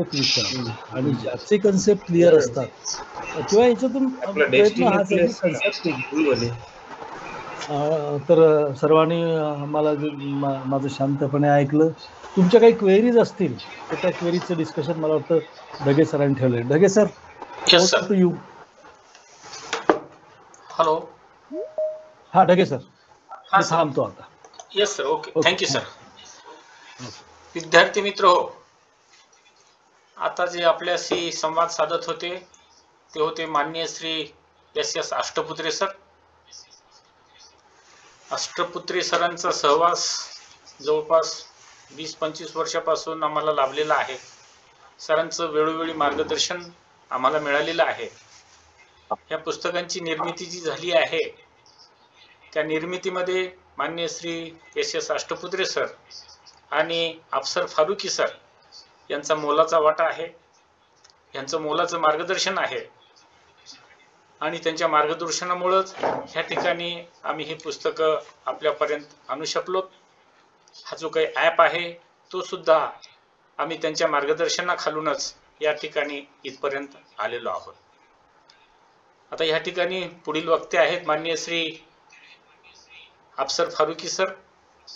यांना विनंती करतो की त्यांनी आपलं मोलाचं मार्गदर्शन आमच्या ITIच्या विद्यार्थ्यांना करावं. आमच्या ITIच्या विद्यार्थ्यांची मनस्थिती, त्यांच्या कामाचं स्वरूप आपण जवळून पाहिलेलं आहात. आपण नॅशनल ITI नांदेड येथे प्राचार्य म्हणून कार्य केलेलं आहे आणि आज उच्च पोस्टवर आपण मुंबईमध्ये आहात. आपण हेड ऑफ द डिपार्टमेंट इलेक्ट्रिकलचे आहात. आज आमच्या विद्यार्थ्यांना नवीन ज्या गोष्टी इंडस्ट्रीजमध्ये आलेल्या आहेत, ITI पास आउट झाल्याच्या नंतर आमच्या विद्यार्थ्यांना जी काही दिक्कत येते, अडचण येते, त्या अडचणी इथं शिकत असतानाच दूर व्हाव्यात हा दृष्टिकोन ठेवून तुमच्याकडून हे मार्गदर्शन आम्ही घेणार आहेत. तेव्हा आमच्या विद्यार्थ्यांना आपण सविस्तर असं मार्गदर्शन करावं असे मी आपल्याला विनंती करतो.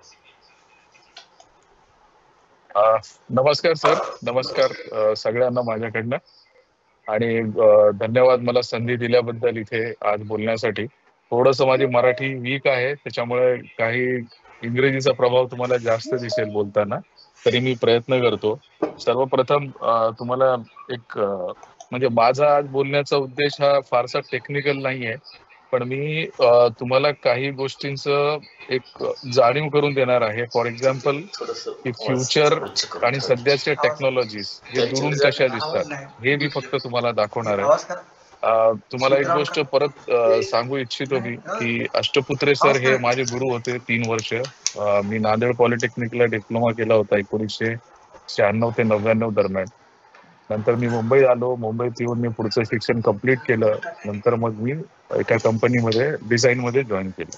ओके, तर हे याच्यासाठी सांगतोय की जसं सरांनी आपल्याला गाईड केलं की करिअर ऑपॉर्च्युनिटीज कुठं काय असतात, तर त्या दृष्टिकोनातून सांगायचा प्रयत्न माझा असा आहे की योग्य मोटिवेशन जर माणसाजवळ असेल तर माणूस कुठपर्यंत पण पोहोचू शकतो. आज मी जगभरात सगळ्या ठिकाणी व्हिजिट करतो.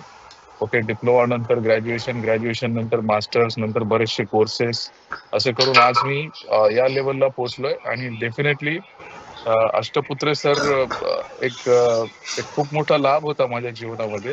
सरांनी खूप चांगल्या प्रकारे त्यावेळेस गाईड केलं आणि आज माझ्यासाठी गर्वाचा एक क्षण असा आहे की माझ्या गुरु सोबत मी या व्यासपीठावर बोलतोय. Ashtaputre sir, with your permission sir. हा, तर बेसिकली आता काही गोष्टी मी तुम्हाला प्रेझेंटेशनच्या माध्यमातून किंवा काही फोटोजच्या माध्यमातून दाखवू इच्छितो की आता सरांनी तुम्हाला करिअर गायडन्स केलेलं आहे, त्याच्यानंतर बेसिकली आजचे हे जे डिस्कशन आहे ना, त्याचं जे मेन मुद्दा असा आहे की सरांनी जे ऍप डेव्हलप केलेली आहे त्याच्या मागचा उद्देश आणि तुमच्या पुढच्या करिअरसाठी तुम्हाला काय काय ऑपॉर्च्युनिटीज आहेत ते तुम्हाला याच्यामध्ये मी थोडस चित्र दाखवायचा प्रयत्न करतो. मला वाटतं अष्टपुत्र सर जॉईन झाले. Sir, you are there? Yes, I'm there. I was facing some problem with my network. No problem sir. I was talking about you on this forum. Okay. मी परत एकदा सर सांगतो की परत एकदा रिपीट करू इच्छितो की सरांच्या अंडर मी 3 वर्ष शिक्षण घेतलं. सरांनी गाईड केलं आणि एक आज गर्वाचा क्षण असा आहे की माझे गुरु आणि मी आम्ही एकाच व्यासपीठावर बोलतोय. तर 96 ते 99 मी सरांच्या अंडर डिप्लोमा केला. नंतर मी मुंबईला आलो. मुंबईला येऊन मी पुढचं शिक्षण पूर्ण केलं. त्याच्यानंतर मास्टर्स केलं आणि नंतर या फील्डमध्ये आलो. तर सर खरंच today I am very happy to have you here with us. Okay, and with your permission sir, can I start talking sir? Yes, please go ahead. हा, तर बेसिकली सर मी यांना हेच सांगत होतो की तुम्ही जे करिअरच्या संदर्भामध्ये यांना गायडन्स दिलेला आहे, तर त्याच्या व्यतिरिक्त आता मी यांना दूरचं चित्र दाखवणार आहे की सध्या इंडस्ट्री दिसती कशी आणि त्याच्यानंतर यांना त्याच्यामध्ये अपॉर्च्युनिटीज काय आहेत ह्या गोष्टी मी सांगणार आहे. पहिली गोष्ट म्हणजे एक तुम्हाला सांगतो सगळ्यांना, सर्वात मला एक आज आनंद असा होतो की आज मुलींची संख्या मला याच्यात जास्त वाटते. आज जेवढे ऑडियन्स आहेत तर ते खरंच मी त्यांचं अभिनंदन करतो की मुलींनी याच्यामध्ये सहभाग घेतला, चांगल्या प्रकारे रिस्पॉन्स. काही मुलींनी प्रश्न पण विचारले सरांना. This is something really very good and appreciative. आणि मला माहिती नाही महाराष्ट्रातल्या कुठल्या कुठल्या भागातून आपण जॉईन झालेला आहात. फक्त मी तुम्हाला हे सांगू इच्छितो की आपल्या सध्या भारताची जी औद्योगिक क्षेत्रामध्ये जी परिस्थिती आहे, कारण मी अशा प्रोफेशन मध्ये आहे जिथे आम्ही इंडस्ट्रीज डिझाईन करतो. डिझाईन करणं म्हणजे तुम्ही आम्हाला एक मोकळी जागा दिली आणि सांगितलं की आम्हाला आणखी एक फॅक्टरी लावायची आणि ते ग्लोबल स्केलची लावायची. मग ती फार्मास्युटिकल असेल, मग ती फूड इंडस्ट्री असेल, केमिकल असेल, स्टील इंडस्ट्री असेल. तर त्याच्यामध्ये कन्सल्टन्सी नावाचा एक प्रकार असतो. जसं लग्न लावताना भटजीचं काम पडतं किंवा लग्न स्थळ जुळवताना एक कोणीतरी मध्यस्थ लागतो, तसं आम्ही क्लायंटसाठी सिस्टम डिझाईन करतो. अख्ख्या जगासाठी करतो आपण, म्हणजे वेगवेगळ्या कंट्रीजमध्ये आम्ही जातो, तिथे डिझाईन करतो. तर आता माझ्या कंपनीमध्ये जे डिझाईनचे जे प्रॉस्पेक्ट आहे ते मी तुम्हाला सांगेल आणि कन्सल्टन्सी हा बिझनेस नेमका असतो काय आणि त्याच्यामध्ये ITI इलेक्ट्रिशियनच्या लोकांना काय स्कोप आहे हे पण मी तुम्हाला सांगेल.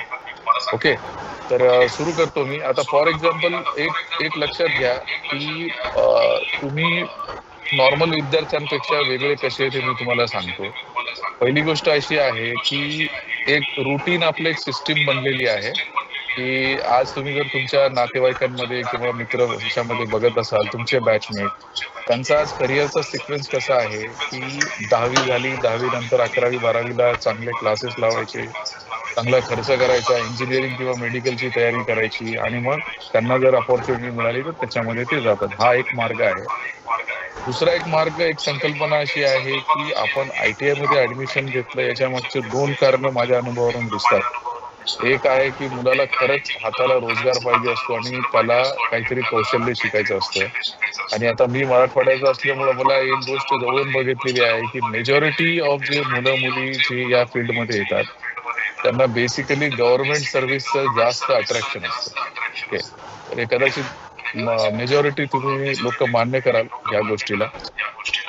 तर ठीक आहे, ती संकल्पना चांगली आहे, पण मागच्या 20 वर्षामध्ये तुम्हाला सांगू इच्छितो की गव्हर्नमेंट सर्व्हिस मधले जे अपॉर्च्युनिटीज आहेत ते बऱ्यापैकी कमी झालेले आहेत आणि असल्या तरी ते आता कॉन्ट्रॅक्ट बेसिसवर आहेत. कॉन्ट्रॅक्ट बेसिसवर जॉब करणे हे काही खूप वाईट गोष्ट नाही आहे. कॉन्ट्रॅक्ट बेसिसचं एक मोठं चॅलेंज असं असतं की तुम्हाला स्किल सेट येणं खूप आवश्यक आहे. म्हणजे पूर्वी कसं व्हायचं, गव्हर्नमेंटमध्ये आपण कसं तरी जॉबला लागलो आणि कुठल्या मार्गाने लागलो हे सगळ्यांना माहिती आहे. त्या म्हणजे 20 वर्षापूर्वी जी परिस्थिती होती आजही कमी जास्त तशीच आहे. मग काम करायचं नाही, कसे तरी दिवस भरायचे आणि आपण पगार घ्यायचा, असा एक सिंपल इक्वेशन मला मराठवाडा विभागामध्ये जास्त जाणवायचं त्यावेळेस.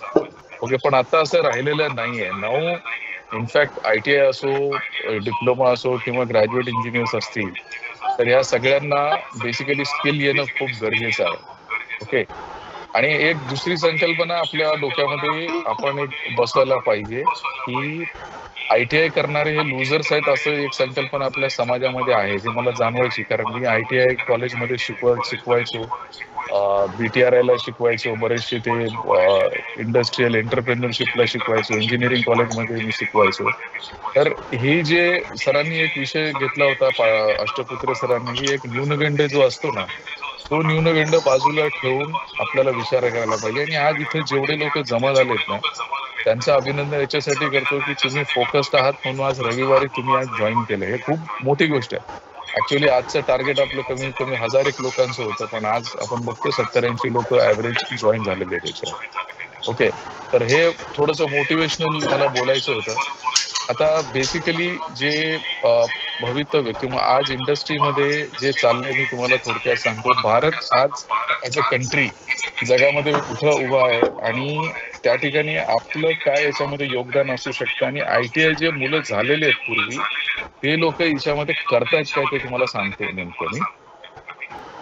बेसिकली आज मागच्या 10 वर्षामध्ये जे थोडंसं राजकारणाचं बोलतो की भाजप गव्हर्नमेंट आल्यानंतर त्यांनी इंडस्ट्रीजसाठी बरंचसं काही केलेलं आहे. त्याच्यामध्ये जे वेगळे वेगळे राज्य आहेत, गुजरात टॉपवर आहे, त्याच्यानंतर हिमाचल सध्या टॉपवर आहे, आंध्रा, त्याच्यानंतर कर्नाटका, महाराष्ट्र थोडासा मागे गेलाय. महाराष्ट्र हा पूर्वी नंबर 1 असायचा. त्याचे वेगळे वेगळे कारण आहेत. ओके, तर एक इंडस्ट्री जेव्हा कुठल्या ठिकाणी गव्हर्नमेंट प्लॅन करते, त्यावेळेस 2-3 गोष्टी आवर्जून बघल्या जातात. आता मला वाटतं यामध्ये मराठवाड्याचे बरेचसे लोक असतील, तर तुम्हाला एक उदाहरण देतो की मराठवाड्यामध्ये ज्या इंडस्ट्रीज मागच्या 10 वर्षामध्ये किंवा मागच्या 30-35 वर्षामध्ये टाकण्यात आल्या, त्या औरंगाबादला जाऊन थांबल्या, त्याच्या पुढे त्या गेल्या नाहीत. जालन्याला थोडेसे आहेत स्टील इंडस्ट्री, NRB बेरिंग्स वगैरे. नांदेड पर्यंत येता येता तुम्ही जर बघितलात, परभणी असेल, लातूर, उस्मानाबाद.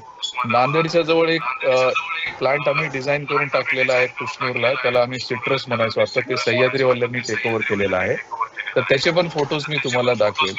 तर जेव्हा कंपन्या ह्या कुठे इन्व्हेस्टमेंट करायला येतात, त्यावेळेस सर्वात आधी ते लोक बघतात की तिथं टेक्निकल मॅनपॉवर किती अवेलेबल आहे जवळपास. तर आता औरंगाबादचं जर बोलायचं झालं, औरंगाबाद हा पूर्वीपासून जर बघितलं तर तिथं विभागीय पातळीवर बरेचसे चांगले कॉलेजेस आहेत. तिथं लोकांचं थोडंसं टेक्निकल स्किल्स ह्या उर्वरित मराठवाड्यापेक्षा चांगल्या आहेत. ITI स्किलचे असो, डिप्लोमा स्टेजचे असो किंवा मग इंजिनिअरिंग स्किलचे असो. ओके, तर त्याच्यामुळं औरंगाबादच्या पुढे लोक गेले नाही. ओके, त्याच्यानंतर कनेक्टिव्हिटी हा एक प्रकार असतो की बाबा एअर कनेक्टिव्हिटी आहे का, लोक पोहोचू शकतात का, कच्चा माल तिथं पोहोचू शकतो का. तर हे सगळं भौगोलिक जर तुम्ही बघितलं तर औरंगाबादच्या पुढं कसं कनेक्टिव्हिटीचा चॅलेंज असल्यामुळे, आणि मुळात ITI किंवा इंजिनिअरिंगच्या पोरं किंवा डिप्लोमाचे पोरं यांचं स्किल सेट ज्या मल्टीनॅशनल कंपनीजना लागतो त्या लेवलचं तिथं लोकांना भेटलं नाही. आम्ही पण एखादी इंडस्ट्री टाकायची असेल तर तिथं आम्ही सगळे हे सर्व्हेच करतो की बाबा तिथे खरंच पुढचे 25 वर्ष हा प्लांट चालू शकेल का, नाही चालू शकणार. तर आजचा जो बेसिक टॉपिक जो आहे आपला की बाबा ऍप्लिकेशन, IT, इंडस्ट्री आणि पुढचं भवितव्य, ह्या सगळ्या गोष्टींच्या आधी जे अष्टपुत्रे सरांनी, तुषार सूर्य तुमचा व्हिडिओ बंद करता का तुम्ही प्लीज. तर हे अष्टपुत्र सरांनी जे सांगितलेलं आहे की फंडामेंटल, काही लोकांना तुम्हाला थोडंसं असं वाटत असेल की अरे काय सर ऍटॉमिक स्ट्रक्चर घेऊन बसलेत, इलेक्ट्रॉन आणि हे ते बोलतायत. पण तुम्हाला सांगतो की जग टेक्नॉलॉजीमध्ये किती जरी पुढे गेलं तरी ते माणसाला रिप्लेस नाही करू शकत. त्याच्यामुळं आपलं ह्युमन ब्रेन जे आहे, that is something which is far ahead of anything. आपण सायंटिफिकली जर तुम्ही बघितलं तर आपल्या ब्रेनचा आपण 10 ते 12% उपयोग करतो, तर आपण इथं पोहोचलो. तर ह्या गोष्टी फंडामेंटल ज्या आहेत, ऑब्व्हियसली V=IR हा फॉर्म्युला चंद्रावर गेला तरी बदलणार नाही, कुठेतरी गेला तरी बदलणार. हे फंडामेंटल आपल्याला लक्षात राहायलाच पाहिजे. ओके, आता सरांचा जो टॉपिक होता तो याच्यावर भर देत होता की तुम्ही करिअर अपॉर्च्युनिटीज तुमच्या शैक्षणिक योग्यतेप्रमाणे तुम्ही पुढे कसं जाऊ शकता हे सरांनी सांगितलंय.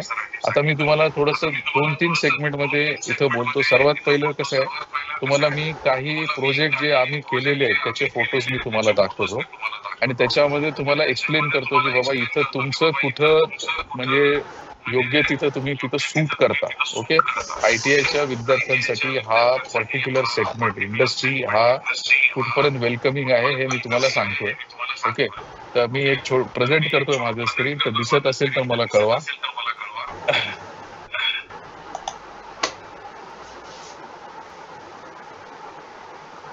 स्क्रीन दिसतंय का सर माझं? दिसतंय सर. दिसतंय ना? रेग्युलर सर दिसतंय का? येस, सगळ्यांना दिसतंय sir. Yes sir. Okay.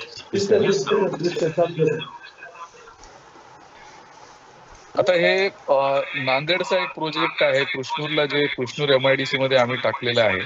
Okay, तर फक्त तुम्हाला पिक्चर दाखवतो मी. ओके, फक्त बघा आणि याच्यामधनं तुम्हाला काय समजते ते सांगा मला.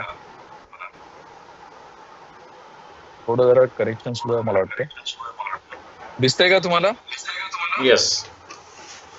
हो सर. आता हा जो प्लांट आहे बेसिकली, आता या फोटोमध्ये जर तुम्ही बघितलं तर तुम्हाला एक काहीतरी बिल्डिंग दिसते जी पत्र्याची बनवलेली आहे. इथं रस्ता आहे, इथं स्ट्रीट लाईट आहे आणि बिल्डिंगची हाईट ही कमी जास्त दिसते. ओके, आता ही जी फॅक्टरी आहे बेसिकली आपण जे ज्यूस पितो ना टेट्रा पॅक मध्ये, रिअलचं वगैरे जे फ्रुटी हे ते घेतो, त्याच्यामध्ये फळांचा जो कॉन्सन्ट्रेट असतो तो इथं काढला जातो. आणि या गोष्टीचं म्हणजे या फॅक्टरीचं एक महत्वाचं तुम्हाला सांगायचं म्हणजे भारतामध्ये असा कुठला प्लांटच नव्हता. आपण सगळं फॉरेनहून ते कॉन्सन्ट्रेट इम्पोर्ट करायचो. म्हणजे जसं आपण सरबत बनवताना एक झाकण आपण टाकून 1 लिटर बनवतो, तसं हे 1 लिटरमध्ये कमीत कमी 100 लिटरचं ज्यूस बनवून आपल्याला टेट्रा पॅक मध्ये ते लोक देतात. ओके, तर हा तो प्लांट होता बेसिकली आणि हा ब्राझील मधून इकडे तो सेटअप करण्यात आला. याच्या मागचा उद्देश काय होता की नांदेडच्या आजूबाजूला जे शेतकरी आहेत, मोसंबी, संत्रा किंवा व्हिटॅमिन C असणारे जे रिच फ्रुट्स आहेत त्यांचा एक्स्ट्रॅक्ट बनवून कंपन्यांना विकायचा. यांचे जे कस्टमर आहेत ते कोण आहेत? कोका कोला आहे, पतंजली आहे, पेप्सी आहे, हे त्यांचे कस्टमर आहेत. ओके, आता हा प्लांट असा बाहेरून दिसतो. याचा व्हिडिओ पण तुम्हाला युट्यूबवर मिळेल. तुम्ही सिट्रस नांदेड म्हणून असा जर व्हिडिओ तुम्ही बघितला तर तुम्हाला ते इथं दिसेल. ओके, आता आपण पुढच्या पिक्चरला जाऊया. आता हा जो पोर्शन आहे हा तुम्हाला दिसतोय इथं बेसिकली एक ट्रक पालथा केला जातो. पालथा करून इथं हे कन्व्हेअर सिस्टीम आहे. तर मी डगे सर एक व्हिडिओ दाखवू का मुलांना मी, जर तुमची परवानगी असेल तर? दाखव. बिलकुल बिलकुल, नो प्रॉब्लेम. हा, एकच मिनिट, मी व्हिडिओ दाखवतो तुम्हाला. ह्या प्लांटचाच व्हिडिओ दाखवतो, तो कसा दिसतो ते बघा तुम्ही. तुम्हाला सगळी एंटायर स्टोरी समजेल. आणि त्याच्यानंतर मी बोलेल की इलेक्ट्रिशियन साठी तिथं आपल्याला म्हणजे हा दाखवायच्या मागचा उद्देश काय ते तुम्हाला सांगेल.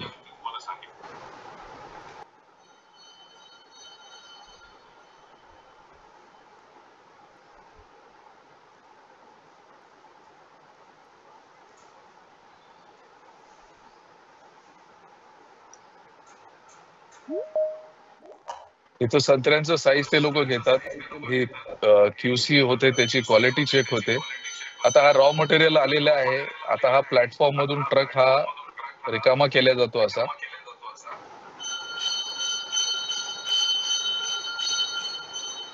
आता हे कन्व्हेइंग सिस्टीमनी आपला फळं चाललेत आपले वर प्रोडक्शन साठी.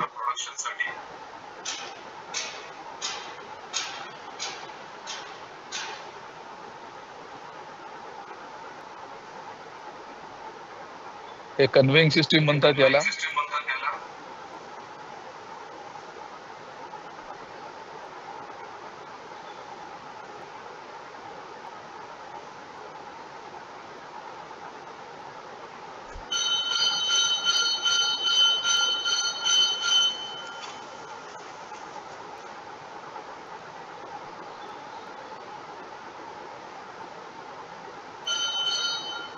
याच्यामध्ये बघा एक्स्ट्रॅक्शन म्हणतो आपण याला. याच्यामध्ये ज्यूस एक्स्ट्रॅक्ट केलं जातं फळांचं.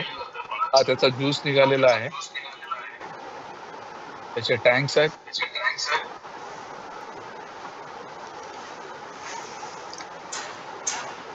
इथं याला इव्हॉपरेटर म्हणतो आपण. याची वाफ ठेवून थंड केल्या जाते, नंतर कडूपणा काढला जातो.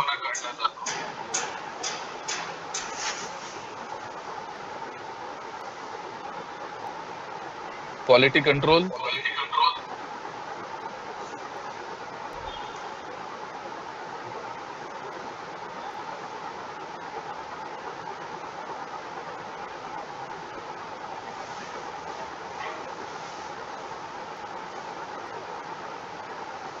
हा बघा कॉन्सन्ट्रेट काढला जातोय.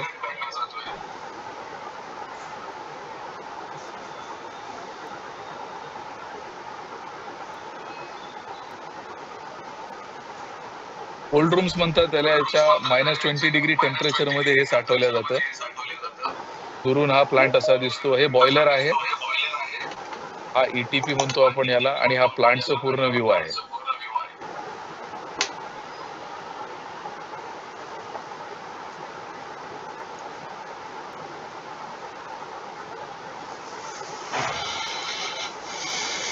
ओके, सगळ्यांनी व्हिडिओ बघितला का? दिसला सगळ्यांना? येस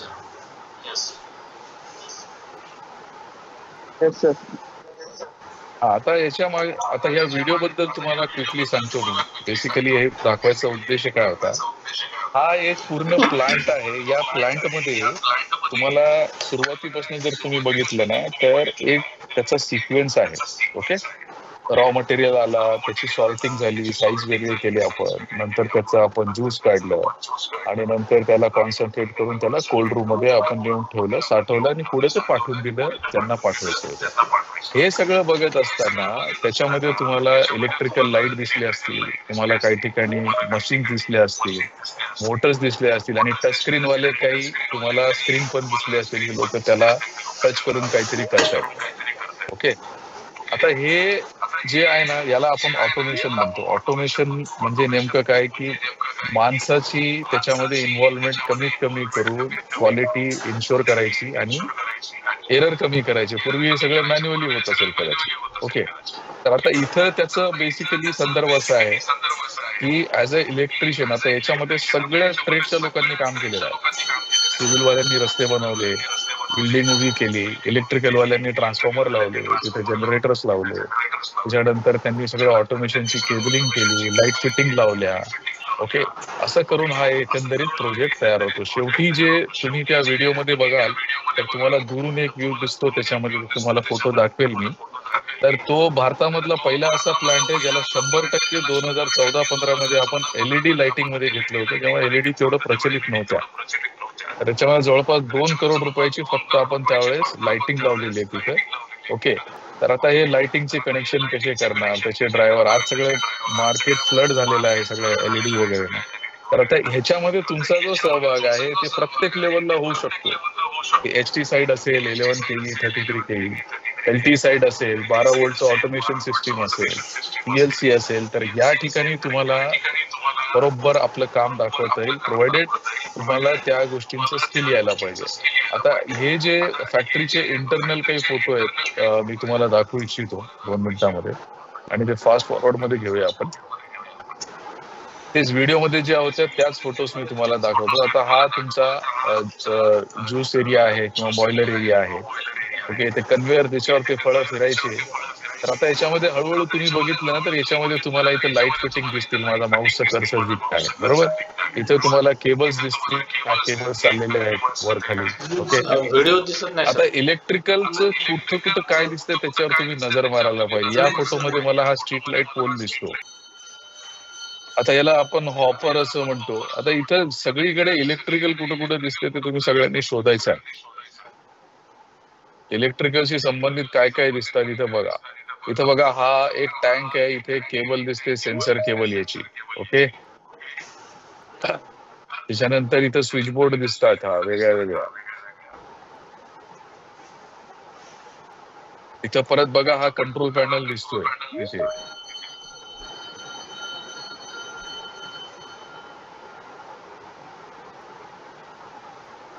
इथे वेगळे मशीन्स आहेत. इथे बघा, हे केबल कनेक्शन दिसतात इथे परत एक निळ्या कलरची एक केबल दिसते आपल्याला. इथे लाईट दिसतात. तर असं तुम्ही जरा याच्यावर नजर मारा की काय काय याच्यामध्ये दिसतंय, काय दिसत नाही. ओके,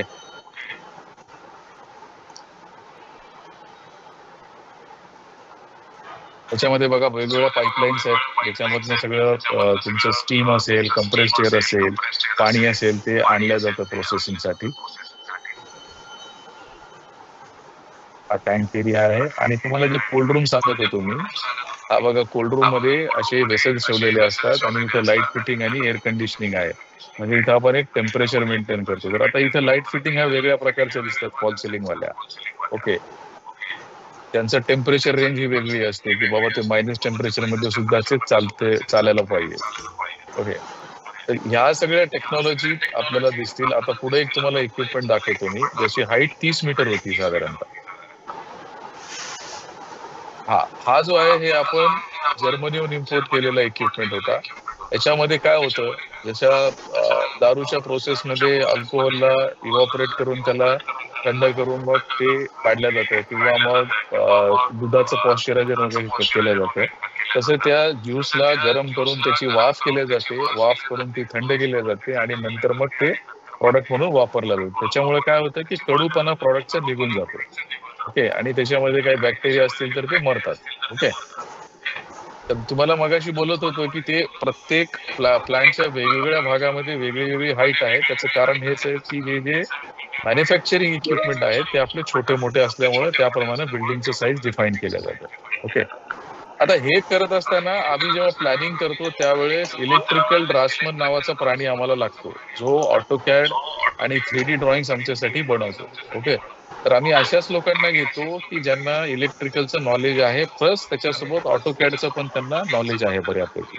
आता फॉर एक्झाम्पल इथं हा तुम्हाला जनरेटर दिसत असेल, ही त्याची चिमणी आहे. म्हणजे जनरेटरवरून जो काळा धूर निघतो त्याला आपल्याला 30 मीटरच्या वर नेऊन सोडावं लागतं, शासनाचा असा नियम आहे. ओके, हा पूर्ण तुमचा चिलर एरिया. आता ह्याच्यामध्ये बघा चिलर असतात, जसं आपण फ्रीजमध्ये बर्फ बनवतो तसं थंड पाणी आपल्याला कोल्ड रूम साठी लागतं. तर म्हणून हे चिलरचं सर्किट आहे. हे वेगळे कंप्रेसर आहेत. ओके, तर हे आता तुम्हाला दाखवण्याचा उद्देश असा आहे की हे सगळं बांधत असताना इथे कमीत कमी 300 ते 400 इलेक्ट्रिशियन लोकांनी काम केलं. तर आता हे एक झालं. आता एक दुसरं एक तुम्हाला सगळ्यांना मला असं सांगायचं आहे की आजकाल हल्ली आपण आर्टिफिशियल इंटेलिजन्स, AI या वगैरे गोष्टी खूप आवर्जून ऐकतोय सगळीकडे, की ऑटोमेशन, त्याच्यानंतर AI हे भानगड जी आहे ना, ती आपल्याला अजून कळत नाहीये बेसिकली काय आहे. तर AIचं आणि आपल्या ITIच्या विद्यार्थ्यांचा काय संबंध येणार आहे बेसिकली ते तुम्हाला सांगतो थोडक्यात. AI बेसिकली काय आहे की आपण मागच्या 30-40 वर्षामध्ये जेवढा डेटा तयार केलेला आहे तो सॉफ्टवेअर थोडक्यामध्ये तो शोधतो आणि आपल्याला पाहिजे ते उत्तर देतो. मग ते कुठल्याही फील्डमध्ये असेल, इलेक्ट्रिकल असेल, मेडिसिन असेल, काही असेल, तर त्या सगळ्या गोष्टी त्या सॉफ्टवेअरच्या थ्रू आपल्याला भेटतात. मग आपण आता AIचे सध्या ऐकतो, ChatGPT आहे, किंवा मग असे बरेचसे ऍप्लिकेशन निघालेले आहेत, जेमिनी आहे गुगलचा. तर आपण आज गुगलमध्ये सर्च करत असताना सुद्धा आपण एक प्रश्न विचारला तर आधी एक पॅराग्राफ येतो, तर that is output of your AI. आता इंडस्ट्रियल ऑटोमेशनच्या संदर्भामध्ये AI, ITIचे मुलं पुढे खरंच AI आपले जॉब खाणार आहे का, आणि त्याला आपण कसं समोर जायचं, हे त्या बाबतीमध्ये थोडंसं एक बॅकग्राऊंडचं एक 2 स्लाइड तुम्हाला दाखवतो मी. प्रेझेंटेशन तसं मोठं आहे, पण मी महत्वाचं तेवढंच दाखवणार आहे. आणि थोडंसं इंग्रजीमध्ये आहे, मराठीमध्ये मला जमलं नाही बनवायला. तर सर दिसतंय का माझं स्क्रीन?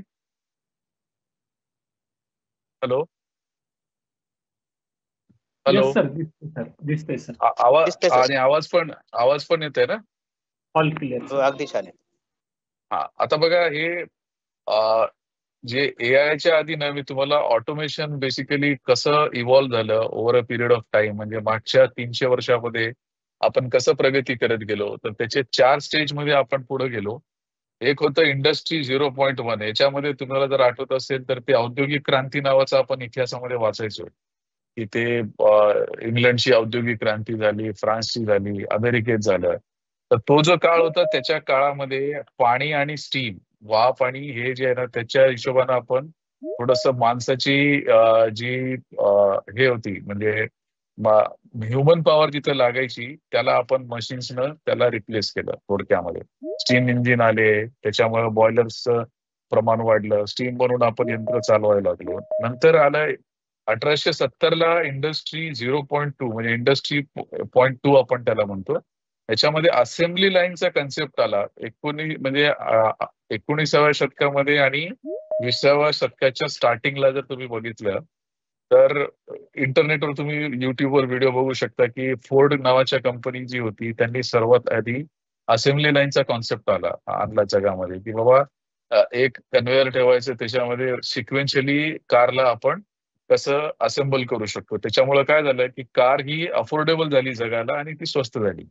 तर ते होतं आपलं इंडस्ट्री 2. त्याच्यानंतर इंडस्ट्री 0.3 म्हणजे हे 1970च्या दशकानंतर थोडंसं ऑटोमेशन, त्याच्यामध्ये इलेक्ट्रॉनिक्स आलं. इलेक्ट्रॉनिक्स मध्ये कसे डायोड आले, रेक्टिफायर आले, ट्रान्झिस्टर आले. त्याच्यामुळे जे कामं लॉजिकल करायचे होते त्याच्यामध्ये ते अजून प्रगती झालेली होती. ओके. आणि आजच्या काळामध्ये आपण जिथं आहोत त्याला आपण म्हणतो इंडस्ट्री 4.0 बेसिकली. ओके. तर इंडस्ट्री 4.0 म्हणजे त्याच्यामध्ये बेसिकली असं फार मोठं कॉम्प्लिकेटेड असं काही नाहीये. इंडस्ट्री 4.0 म्हणजे ऑटोमेशनचं एकदम कळस आपण आता सध्या बघतो. म्हणजे एकेकाळी जेव्हा मला वाटतं 1910 ते 15च्या दरम्यान जेव्हा ते राईट ब्रदरनी विमान उडवायचा प्रयत्न केला, तसं आपण आता इंडस्ट्री 0.4च्या आपण सध्या काळामध्ये जगतोय. पुढचे 30 वर्ष याच्यामध्ये माणूस विरहित सगळ्या गोष्टी होतील असं आपल्याला सांगण्यात येतं. पण तुम्हाला सांगू इच्छितो की माणसाला कुठल्याही टेक्नॉलॉजी मधून मायनस करणं शक्य नाहीये. मग आज जे आपल्याला भीती दाखवली जाते की बाबा AI आला किंवा हे सायबरवर आपण गेलो तर हे याच्यामुळे नोकऱ्या जातील, ते कुठपर्यंत खरं आहे? इथपर्यंत खरं आहे की आपल्याला त्या लेवलचे स्किल्स डेव्हलप कराव्या लागतील. तर ITच्या मुलांसाठी हे कदाचित आज रिलेव्हंट नसेल, पण पुढच्या 4-5 वर्षामध्ये जे तुमचे सिलेबसमध्ये जे चेंजेस होत आहेत त्याचा जर आपण विचार केला तर हळूहळू याच्यामध्ये ते अंतर्भूत होईल. आता इंडस्ट्री 4.0 वर मी थोडंसं तुम्हाला बोलतो की नेमकं हे असतं का, एकदम सोप्या भाषेमध्ये सांगायचा प्रयत्न करतो मी तुम्हाला की नेमकं होतं काय इंडस्ट्री 4.0 मध्ये.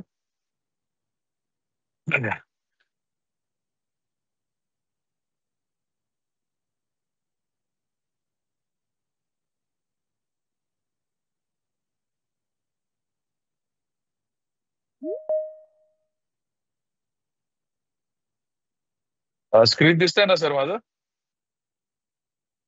हॅलो. हो दिसतंय सर. आता आम्ही एक प्रोजेक्ट केलेला होता FMCG इंडस्ट्री, म्हणजे जे खाण्याचे पदार्थ बनवतात, जसं हल्दीराम आहे, पेप्सी आहे, जे चिप्स बनवतात, एक किंवा ITC सारखे प्रोजेक्ट आहेत, ते त्यांचं जे मॅन्युफॅक्चरिंग सिस्टम इंडस्ट्री 4. आता इथे एक शब्द तुम्हाला दिसत असेल IIoT, त्याला आपण म्हणतो इंटरनेट ऑफ थिंग्स. म्हणजे प्रत्येक इक्विपमेंट एकमेकाला जेव्हा स्वतःहून बोलायला लागतात तेव्हा त्याला इंटरनेट ऑफ थिंग बोलतो आपण. ओके. आज कसं आहे की आपल्याला कुठं खर्चटलं, आपल्याला लागलं तर आपण ओरडतो की बाबा मला त्रास होतोय म्हणून. तर आज या टेक्नॉलॉजीच्या आपल्या हे जे टूल्स आहेत त्याचा आपण उपयोग करून आज सगळी सिस्टीम ही एकमेकाला बोलू शकते असं आज आपण म्हणू शकतो. आणि आम्ही हे मागचे 5 वर्ष बऱ्याच ठिकाणी केलेलं आहे. तर एक उदाहरण तुम्हाला सांगतो मी की आता फॉर एक्झाम्पल तुमचा हा राईट पासून जर तुम्ही बघितला तर इथे एक वे ब्रिज आणि एक ट्रक दिसतो, बरोबर. हा ट्रक दिसतो, हा ट्रकचं वजन होतं, हा ट्रकचं वजन झाल्यानंतर एक सिस्टीम वर दिसते तुम्हाला वेअरहाऊस मॅनेजमेंट सॉफ्टवेअर. तर याच्यामध्ये रॉ मटेरियल आला, या ट्रकमध्ये सामान आलं. इथं तुम्ही बघत असाल ते कॅमेरे लावलेले आहेत. हे कॅमेरे ड्रायव्हर आणि त्याच्या नंबर प्लेटचा फोटो घेतात. ती इन्फॉर्मेशन वरच्या सॉफ्टवेअरला दिल्या जाते. त्याच्यानंतर हे ट्रकचे रीडर असतात. त्याच्यानंतर वेअरहाऊसला तो सामान, इथे जे लोडिंग अनलोडिंगची प्रक्रिया असते इथं पूर्ण होते. म्हणजे माणसाला फक्त इथं ट्रक लावायची गरज असते. नंतर अनलोडिंग, त्याचे बारकोड रीड करणे, किती मटेरियल आलं नाही आलं, किती त्याचे कॅरेट किंवा केसेस आलेले आहेत तिथं त्याचं कॅल्क्युलेशन होतं. नंतर त्या ऍसेटची किंमत किती आहे, ते कुठं आपल्याला ठेवायचं आहे, कुठल्या आपल्याला मॅन्युफॅक्चरिंग प्रोसेसमध्ये तो माल पोहोचवायचा आहे, त्याचं टॅगिंग इथे केलं जातं. त्या टॅगच्या रिडिंग वरून तो बरोबर रोबोट काय करतो, तो तुमचा जो स्पेअर पार्ट आहे तो पर्टिक्युलर असेंब्ली लाईनला घेऊन जाऊन देतो, तिथं माणसाची गरज नसते. त्याच्यानंतर प्रॉडक्ट मूव्ह झाला आणि नंतर तो फिनिश गुड ज्याला म्हणतो आपण, जे तयार माल असतो ते एका वेअरहाऊसमध्ये ठेवला जातो. आता हे जर तुम्ही बघितलं तर याला आपण इंडस्ट्री 4.0 याच्यासाठी म्हणतो की याच्यामध्ये सगळ्या गोष्टी या इंटरनेटच्या थ्रू होतात, बरोबर. पण याच्यामध्ये जर तुम्ही एक गोष्ट लक्षात घेतली तर हे जे सॉफ्टवेअर बनवणं किंवा याची वायरिंग करणे, त्याची ट्रबल शूटिंग करणे, त्याच्यामध्ये प्रॉब्लेम कुठं आला तर तो कसा शोधायचा, या सगळ्या गोष्टी जर आपण शिकलो तर आपण या सिस्टीम मध्ये किती जरी ऑटोमेशन झालं तर आपलं एक आपण परफेक्ट आपली जागा बनवू शकतो. आणि हे तुम्हाला करावंच लागणार आहे, आज ना उद्या हे सगळ्यांना शिकावंच लागणार आहे. आता आर्टिफिशियल इंटेलिजन्सचं जेव्हा आपण बोलतो, आर्टिफिशियल इंटेलिजन्स हे काय देव नाहीये, आपण निर्माण केलेली जी इन्फॉर्मेशन आहे मागच्या 20-30 वर्षामध्ये त्यालाच तो शोधून एकत्रित करून तो सॉफ्टवेअर आपल्याला सांगतो की बाबा याचं उत्तर हे आहे. ओके, तर आता इलेक्ट्रिशियन किंवा वायरमन तुमच्या हे कदाचित डोक्यावरून जाण्यासारखी गोष्ट असेल, तरी फक्त माझा उद्देश एवढा होता की याचं एक इंट्रोडक्शन तुम्हाला द्यायचं की जग असं दिसतंय. मागच्या 5 वर्षामध्ये हे सगळं झालेलं आहे. तर तुम्हाला तुमच्या आजूबाजूच्या तुम्ही जर बघितलात तर तुम्हाला टोल नाके दिसतील, तुम्हाला बऱ्याचशा गोष्टी तुम्ही युपीआय वापरतायत. तर हे सगळं ऑटोमेशन आता इंडस्ट्रीमध्ये सुद्धा आलेलं आहे. तर आता तुम्हाला ज्या संधी आहेत बेसिकली त्या संधींवर बोलू आपण. इंडस्ट्रीमध्ये तुम्हाला ऍज अन इलेक्ट्रिशियन किंवा ऑटोमेशन इलेक्ट्रिशियन म्हणून तुम्हाला जॉब मिळू शकतो. त्याच्यासाठी तुम्हाला थोडंसं पीएलसी किंवा पुढचे ऍडव्हान्स कोर्सेस तुम्हाला करता आले पाहिजेत. ओके, अष्टपुते सरांनी जे सांगितलं सुरुवातीला की भाषेवर थोडंसं तुम्हाला काम करावं लागणार आहे. मराठवाड्याचा आणि विदर्भाचा पट्टा थोडासा मागासलेला आहे, त्या बाबतीमध्ये बरेचसे त्याच्यामध्ये इम्प्रुव्हमेंटची गरज दिसते मला. ओके, बाकी जे पश्चिम महाराष्ट्र, मुंबई या ठिकाणचे ITI जे जे लेवल आहेत मुलांचे ते थोडेसे चांगले आहेत. ते ऑलमोस्ट इंजिनियरच्या लेवलला 5-6 वर्षामध्ये काम करायला लागतात ते लोक. ओके, आणि एक महत्वाची गोष्ट सांगायची म्हणजे NCVT एक असा बोर्ड आहे जो आपल्या कंट्री वाईड म्हणजे अख्ख्या देशामध्ये एकच बोर्ड आहे. तो आपल्या भारतामध्ये असली कुठली डिग्री नाही जे फक्त एकच बोर्ड देतो. तर हे सर्वात महत्वाची गोष्ट आहे की तुम्ही काश्मीर पासून कन्याकुमारी पर्यंत कुठे जरी गेला तर तुमचं सर्टिफिकेट देणारी अथॉरिटी एकच आहे. ओके, आणि तुमच्यावर बराच खर्च करतो शासन आणि त्याचा फायदा तुम्ही पाहिजे तेवढा घ्यायला पाहिजे. ओके, आता हे जे ऍप्लिकेशन सरांनी बनवलेली आहे ते ऍप्लिकेशन हे इंडस्ट्री 4.0चाच प्रकार आहे. त्याच्यामध्ये सगळा डेटा मागच्या 20 वर्षाचा त्यांनी एकत्र करून दिला. कारण तुम्ही लोक मोबाईल वापरता, तर मोबाईलवर तुम्हाला ती सूचना किंवा ती इन्फॉर्मेशन ती तुम्हाला वाचता आली पाहिजे. आज आपलं जग एकदम पळतंय आणि सरांनी जसं सांगितलं की तुम्ही इंटरनेटचं जे आज मी एका शब्दामध्ये जर सांगायचं झालं तर आज माहितीचा विस्फोट झालेला आहे. आमच्या काळामध्ये इंटरनेट म्हणजे आम्हाला क्यू मध्ये उभं राहायला लागायचं जेव्हा आम्ही शिकायचो. इंटरनेट कॅफे असायचे. आज तुम्हाला फुकट इंटरनेट आहे, त्याचा सदुपयोग करा आणि ITI लेवलला सुद्धा तुम्ही ग्लोबल लेवलला काम करू शकता. आज मी अशा बऱ्याचशा लोकांना ओळखतो जे फॉरेन कंट्रीज मध्ये काम करतात, इंडस्ट्रीमध्ये काम करतात. तर तुमचं जे युनिव्हर्सल ट्रेड आहे, इलेक्ट्रिशियन असेल, वायरमॅन असेल, हे जग जोपर्यंत राहणार तुमची गरज आहे, पण तो स्किल सेट तुम्हाला निर्माण करावा लागेल. ओके, तर हा एक भाग झाला. दुसरं मी तुम्हाला बोललो होतो कन्सल्टन्सी आणि डिझाईनच्या क्षेत्रामध्ये तुम्हाला जर यायचं असेल तर त्याच्या आधी तुम्हाला ना एक मी ड्रॉइंग दाखवतो की आमच्याकडचे जे इलेक्ट्रिकलचे लोक आहेत ते कसं ड्रॉइंग बनवतात आणि त्याच्यावर प्रोजेक्ट कसे कम्प्लीट होतात ते आपण बघूया. हॅलो सर, आवाज येतोय? हॅलो, येतोय बोला. हा, ओके, हा, जस्ट मोमेंट. बरेचसे लोक जॉईन होतात. आता मी एक ड्रॉइंग तुम्हाला प्रेझेंट करतो जे आम्ही ऑटोकॅड मध्ये बनवलेलं आहे. एका इलेक्ट्रिशियन पास झालेल्या मुलानं नंतर ऑटोकॅड आणि रेविट किंवा 3D मॉडेलिंगचे सॉफ्टवेअरचं त्यांनी ट्रेनिंग घेतलं. जे मुंबई, पुण्याला बरेचसे प्रायव्हेट इन्स्टिट्यूट आहेत, कदाचित औरंगाबाद, नांदेड आणि बाकीच्या ठिकाणी सुद्धा असतील, मला जास्त माहिती नाही त्याच्यातलं. बट ती एक फील्ड आहे ज्याच्यामध्ये आम्ही ITI ड्राफ्ट्समन म्हणून एक प्रकार असतो. तर आज तुम्हाला ऍव्हरेज सांगतो की 10 ते 12 वर्ष एक्सपिरियन्स जर कॅडिंग मध्ये असेल तर आम्ही महिन्याला 1 लाख रुपये पण पगार देतो अशा ड्राफ्ट्समनला. ओके, तर असे लोक पण आमच्याकडे आहेत ज्यांना 10 ते 12 वर्षाचा एक्सपिरियन्स आहे. 3D मध्ये जर असेल तर 15 ते 20 लाख रुपयाचं पॅकेज आम्ही पे करतो ज्यांना हे 3D मध्ये काम जमतं. तर एक तुम्हाला ड्रॉइंग मी ऑटोकॅडचं ओपन करून दाखवतो. दिसत असेल तर सर मला सांगा जरा. हा, प्रेझेंट करतोय. दिसतंय का सर माझं स्क्रीन? हा, आता हा टिपिकल एक इंडस्ट्रीयल सबस्टेशन जे आपण फॅक्टरीज लावतो, जे सिट्रस सारखं मी तुम्हाला दाखवलं, तसं एक हल्दीराम नावाचं प्लांट आपण दिल्लीच्या जवळ केलेलं आहे. तर तिथं एक सबस्टेशनचा प्रकार कसा दिसतो तुम्हाला जस्ट मी दाखवतो आणि हे ऑटोकॅड मध्ये तुमच्याच सारख्या विद्यार्थ्यांनी शिकून बनवलेला आहे. याच्यामध्ये असं कुठलंही रॉकेट सायन्स नाहीये. ओके. आता हा जो ग्रे केलेला एरिया दिसतो तुम्हाला, तर याच्यामध्ये जर तुम्ही पाहिलं तर इथं तुम्हाला ट्रान्सफॉर्मर दिसत असतील. ओके. त्याच्यानंतर इथे जनरेटर तुम्हाला दिसत असतील. हे ट्रान्सफॉर्मरसाठी जागा ठेवलेली आहे पुढे. त्याच्यानंतर बघा इथं तुम्ही जेव्हा इंजिनिअरिंग ड्रॉइंग हा विषय अभ्यास करत असाल तर त्याच्यामध्ये एलिव्हेशन सेक्शन आपण बघतो. त्याच्यामध्ये थर्ड अँगल, फर्स्ट अँगल असं ड्रॉइंग आपण बनवतो. ओके. तर आता हा बघा ट्रान्सफॉर्मरचा सेक्शन मारलेला आहे. याच्यामध्ये सेक्शन म्हणजे कसं, मी सबस्टेशनला एका ठिकाणी कट केलं तर कट केल्यानंतर ते मला उभ्यामध्ये ते असं दिसतं. जनरेटरचा व्ह्यू असा दिसतो, हा ट्रान्सफॉर्मरचा असा व्ह्यू दिसतो. त्याच्यानंतर हे जे पॅनल फर्स्ट फ्लोअरला ठेवलेले आहे त्याला एका बसबारनी जोडल्या गेलेला आहे केबल न टाकता. तर त्याच्या मागचा उद्देश काय ते फोटोज मी तुम्हाला थोड्या 5 मिनिटांमध्ये दाखवेल की हे कनेक्टिव्हिटी कशी होते याची. ओके. आणि त्याच्यानंतर तुम्ही जर परत बघितलं की हे इलेक्ट्रिकल स्विचबोर्ड पॅनल आहे. हे पॅनल आपण लेआउट मध्ये टाकतो. तर याच्यामध्ये तुम्ही जर बघितलं ना, सगळं ऑटोकॅड मध्ये हे निर्माण केलेलं आहे. हे आपलं ड्रॉइंग जेव्हा बनतं ते आपण मॅन्युफॅक्चररला देतो. त्याप्रमाणे तो पॅनल, बस डक्ट, ट्रान्सफॉर्मर बनवतो आणि मग एक कॉन्ट्रॅक्टर काय करतो, त्या गोष्टी तिथं तो असेंबल करतो आणि प्लांटला चार्ज करून तो चालू करतो. ओके.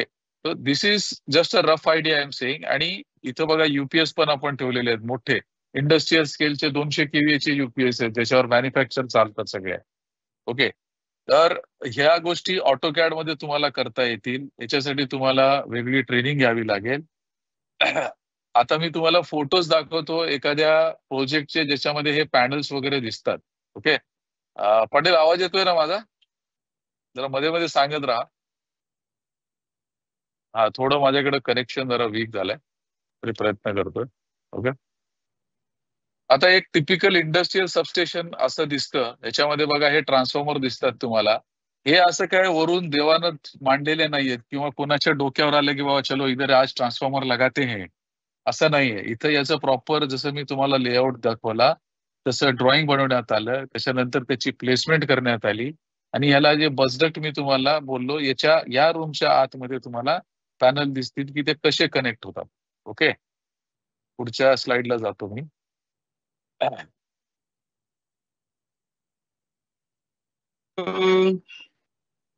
हॅलो. हा हा.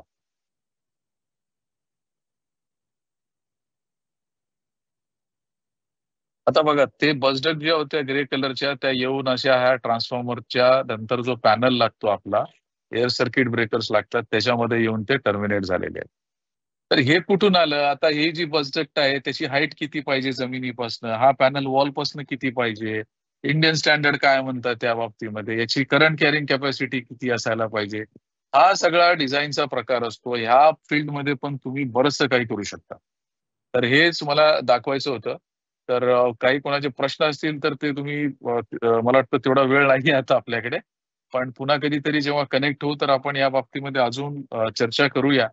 तर एवढंच मला दाखवायचं होतं. सर धन्यवाद मला संधी दिल्याबद्दल. ओके. तर एवढं बोलून मी संपवू इच्छितो माझं. ओके. धन्यवाद. धन्यवाद. धन्यवाद अष्टपुत्रे सर आणि फारुके सर. खरंच तुमचं एवढं छान मोलाचं मार्गदर्शन विद्यार्थ्यांसाठी झालेलं आहे सर.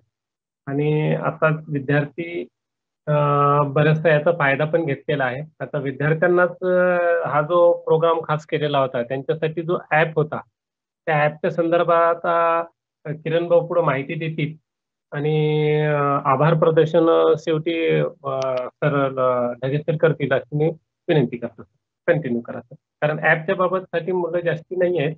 पुढे आणखी हा प्रोग्राम आणखी एकदा अरेंज करूया. बरंचसं काही मला तसं सांगायचं होतं त्याच्यामधून. पुढे आणखी नंतर मुलं जेव्हा जॉईन होतील मुलांसाठी खास करून आपल्याला हे पुढे आणायचं आहे सर. मी पुन्हा एकदा श्री अष्टपुत्रे सर आणि श्री फारुकी सर व तसेच विद्यार्थी बरेचसे वेळात वेळ देऊन आपल्या ह्या VC जॉईन झालेले आहेत.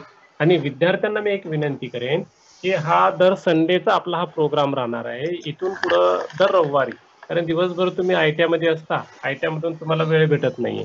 त्याच्यामुळे दर रविवारी असंच आम्ही नवीन नवीन फॅकल्टी आणून तुमच्या ज्ञानात भर पाडू आणि विशेष करून तुम्हाला चांगलं ज्ञान देण्याचा प्रयत्न करू. आजच्या या विषयाला जॉईन झाल्याबद्दल सर्व विद्यार्थ्याचे मनपूर्वक आभार मानतो.